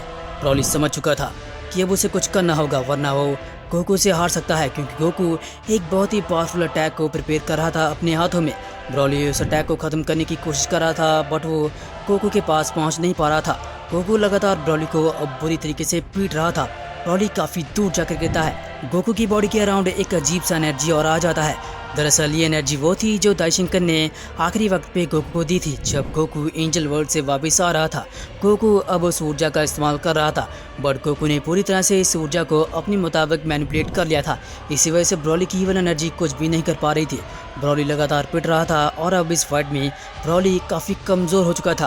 ब्रॉली की बॉडी से वो उल ऊर्जा बाहर आ रही थी, मानो लॉर्ड एम्बरथॉन ने ही अंदर से हार मान ली हो। और गोकू ने बिल्कुल यही किया था और उसने उस खास अटैक की मदद से ब्रॉली के अंदर मौजूद लॉर्ड एम्बरथॉन की उस सोल को हमेशा हमेशा के लिए प्योरीफाई कर दिया था। इसकी वजह से लॉर्ड एम्बरथॉन ब्रॉली की बॉडी के अंदर ही मर चुका था और इसका नतीजा ये हुआ था कि ब्रॉली काफ़ी कमज़ोर हो चुका था और वो काफ़ी दूर जाकर एक प्लेनेट के ऊपर गिर चुका था। गोकू समझ चुका था कि उसके पास यही एक आखिरी मौका है। अगर उसने देरी की तो ब्रॉली वापस अपनी पावर्स को रिस्टोर कर सकता है। गोकू चिल्लाता है, तुम काफ़ी शानदार फाइटर हो ब्रॉली, लेकिन बिना लॉर्ड एम्बरथॉन की पावर्स के तुम कुछ भी नहीं हो। मैंने तुम्हें हरा दिया, मैंने उस लॉर्ड एम्बरथॉन की सोल को प्योर कर दिया, बट अभी भी एक काम बाकी है। मैं तुम्हें मारना नहीं चाहता, बट मुझे ऐसा करना होगा क्योंकि तुम बहुत बुरे हो। ब्रॉली काफ़ी गुस्से में आता है और वो वापस उठने की कोशिश करता है, बट वो बहुत ही कमज़ोर हो चुका था, मानो उसकी सारी ऊर्जा गायब हो चुकी हो। रुक जाओ गोकू, ऐसा मत करो, मुझे ख़त्म मत करो, मैं भी तुम्हारी तरह एक सेन हूँ। मैं बस वेजिटा से अपना बदला लेना चाहता था, मुझे मत ख़त्म करो। वही हमें गार्डियन एंजल को दिखाया जाता है जो कि बोलता है इसे ख़त्म करो। अगर हमने इसे टाइम दिया तो ये वापस लॉर्ड एम्बरथॉन को ज़िंदा कर सकता है। वो अभी भी इसकी बॉडी के अंदर मौजूद है। हम दोनों को एक साथ ही ख़त्म कर सकते हैं और हमें यही करना होगा। गोकू भी हालत को समझ जाता है और वो एक बहुत ही पावरफुल कामेहामे वेव को क्रिएट करता है और इस कामेहामे अटैक में वो ग्रैंड पीस की ऊर्जा भी डाल देता है। तभी गोकू बोलता है, मुझे माफ़ करना ब्रॉली, मैं ऐसा नहीं कर सकता, मैं तुम्हें नहीं मारना चाहता, बट तुमने अपने इरादे दिखा दिए हैं। तुम इस यूनिवर्स को ख़त्म करने वाले थे, इसके लिए मैं रिस्क नहीं ले सकता, मैं अब तुम्हें रेज करूँगा। ये कहते हुए गोकू उस अटैक को बड़ी तेज़ी के साथ ब्रॉली के ऊपर कर देता है। वो पूरा प्लेनेट वहीं पे विस्फोट के साथ ख़त्म हो जाता है और हमें दिखाया जाता है ब्रॉली की बॉडी उस प्लेनेट में मौजूद थी और वो भी उसी धमाके में हमेशा हमेशा के लिए इरेज हो जाती है। और जैसे ही ब्रॉली की बॉडी इरेज होती है उसके साथ ही लॉर्ड एम्बरथॉन भी मर चुका था। लॉर्ड एम्बरथॉन को मारने का सिर्फ यही एक रास्ता मौजूद था और गोकू ने कर दिखाया था, उसने ब्रॉली और लॉर्ड एम्बरथॉन दोनों को हरा दिया था। इसके बाद काफ़ी समय बीत जाता है। गोकू वापस जेनो पैलेस में जाता है। अब ग्रैंड पीस वापस आ चुके थे। हालांकि उस फाइट के बाद वो अभी भी काफ़ी जख्मी थे क्योंकि उन्होंने अपनी सारी ऊर्जा खो दी थी, बट गोकू ने अपना वादा कर दिखाया था और उसने इस पूरे कॉस्मोस को बचा लिया था और ग्रैंड जेनो की जान भी। इसकी वजह से ग्रैंड जेनो गोकू से काफ़ी खुश थे। तभी गोकू से मिलने के लिए उसके साथ ही वहाँ पर आ जाते हैं जेनो पैलेस के ऊपर। वेजिटा काफ़ी गुस्से में था क्योंकि उसे लड़ने का मौका नहीं मिला था, बट बाद में सभी लोग जान जाते हैं कि गोकू ने एक बार फिर से इस यूनिवर्स और इस पूरे कॉस्मोस को बचाया है। इसी वजह से सभी लोग काफ़ी खुश थे। तभी गोकू डिसाइड करता है कि वो अब जेनो का गार्ड नहीं बनेगा, वो वापस अर्थ पे जाकर अपनी नॉर्मल लाइफ को शुरू करना चाहता है और जेनो इसके लिए मान भी जाते हैं। इसी के साथ इस कहानी का यहीं पे अंत होता है। तो अगर आपने इस अमेजिंग वीडियो को फुल देखा है और अगर आप इस वीडियो को अभी तक देख रहे हैं तो दिल से शुक्रिया। और अगर आप इसका पार्ट 2 देखना चाहते हैं तो कमेंट कीजिए पार्ट 2, जिससे मैं समझ जाऊं कि आप इसका पार्ट 2 देखना चाहते हैं और आपने इस वीडियो को फुल देखा है। आपका कमेंट पढ़ने के बाद मुझे काफ़ी खुशी होगी और कमेंट में मुझे ये भी बताएं कि आपको ये वीडियो कैसा लगा, ताकि मैं फ्यूचर में और भी ऐसे अमेजिंग वीडियोस लगातार लाता रहूं और मुझे पता चल जाए कि आपको ये वीडियोस पसंद आ रही हैं। तो इसके साथ मिलते हैं नेक्स्ट वीडियो में, तब तक के लिए बाय बाय।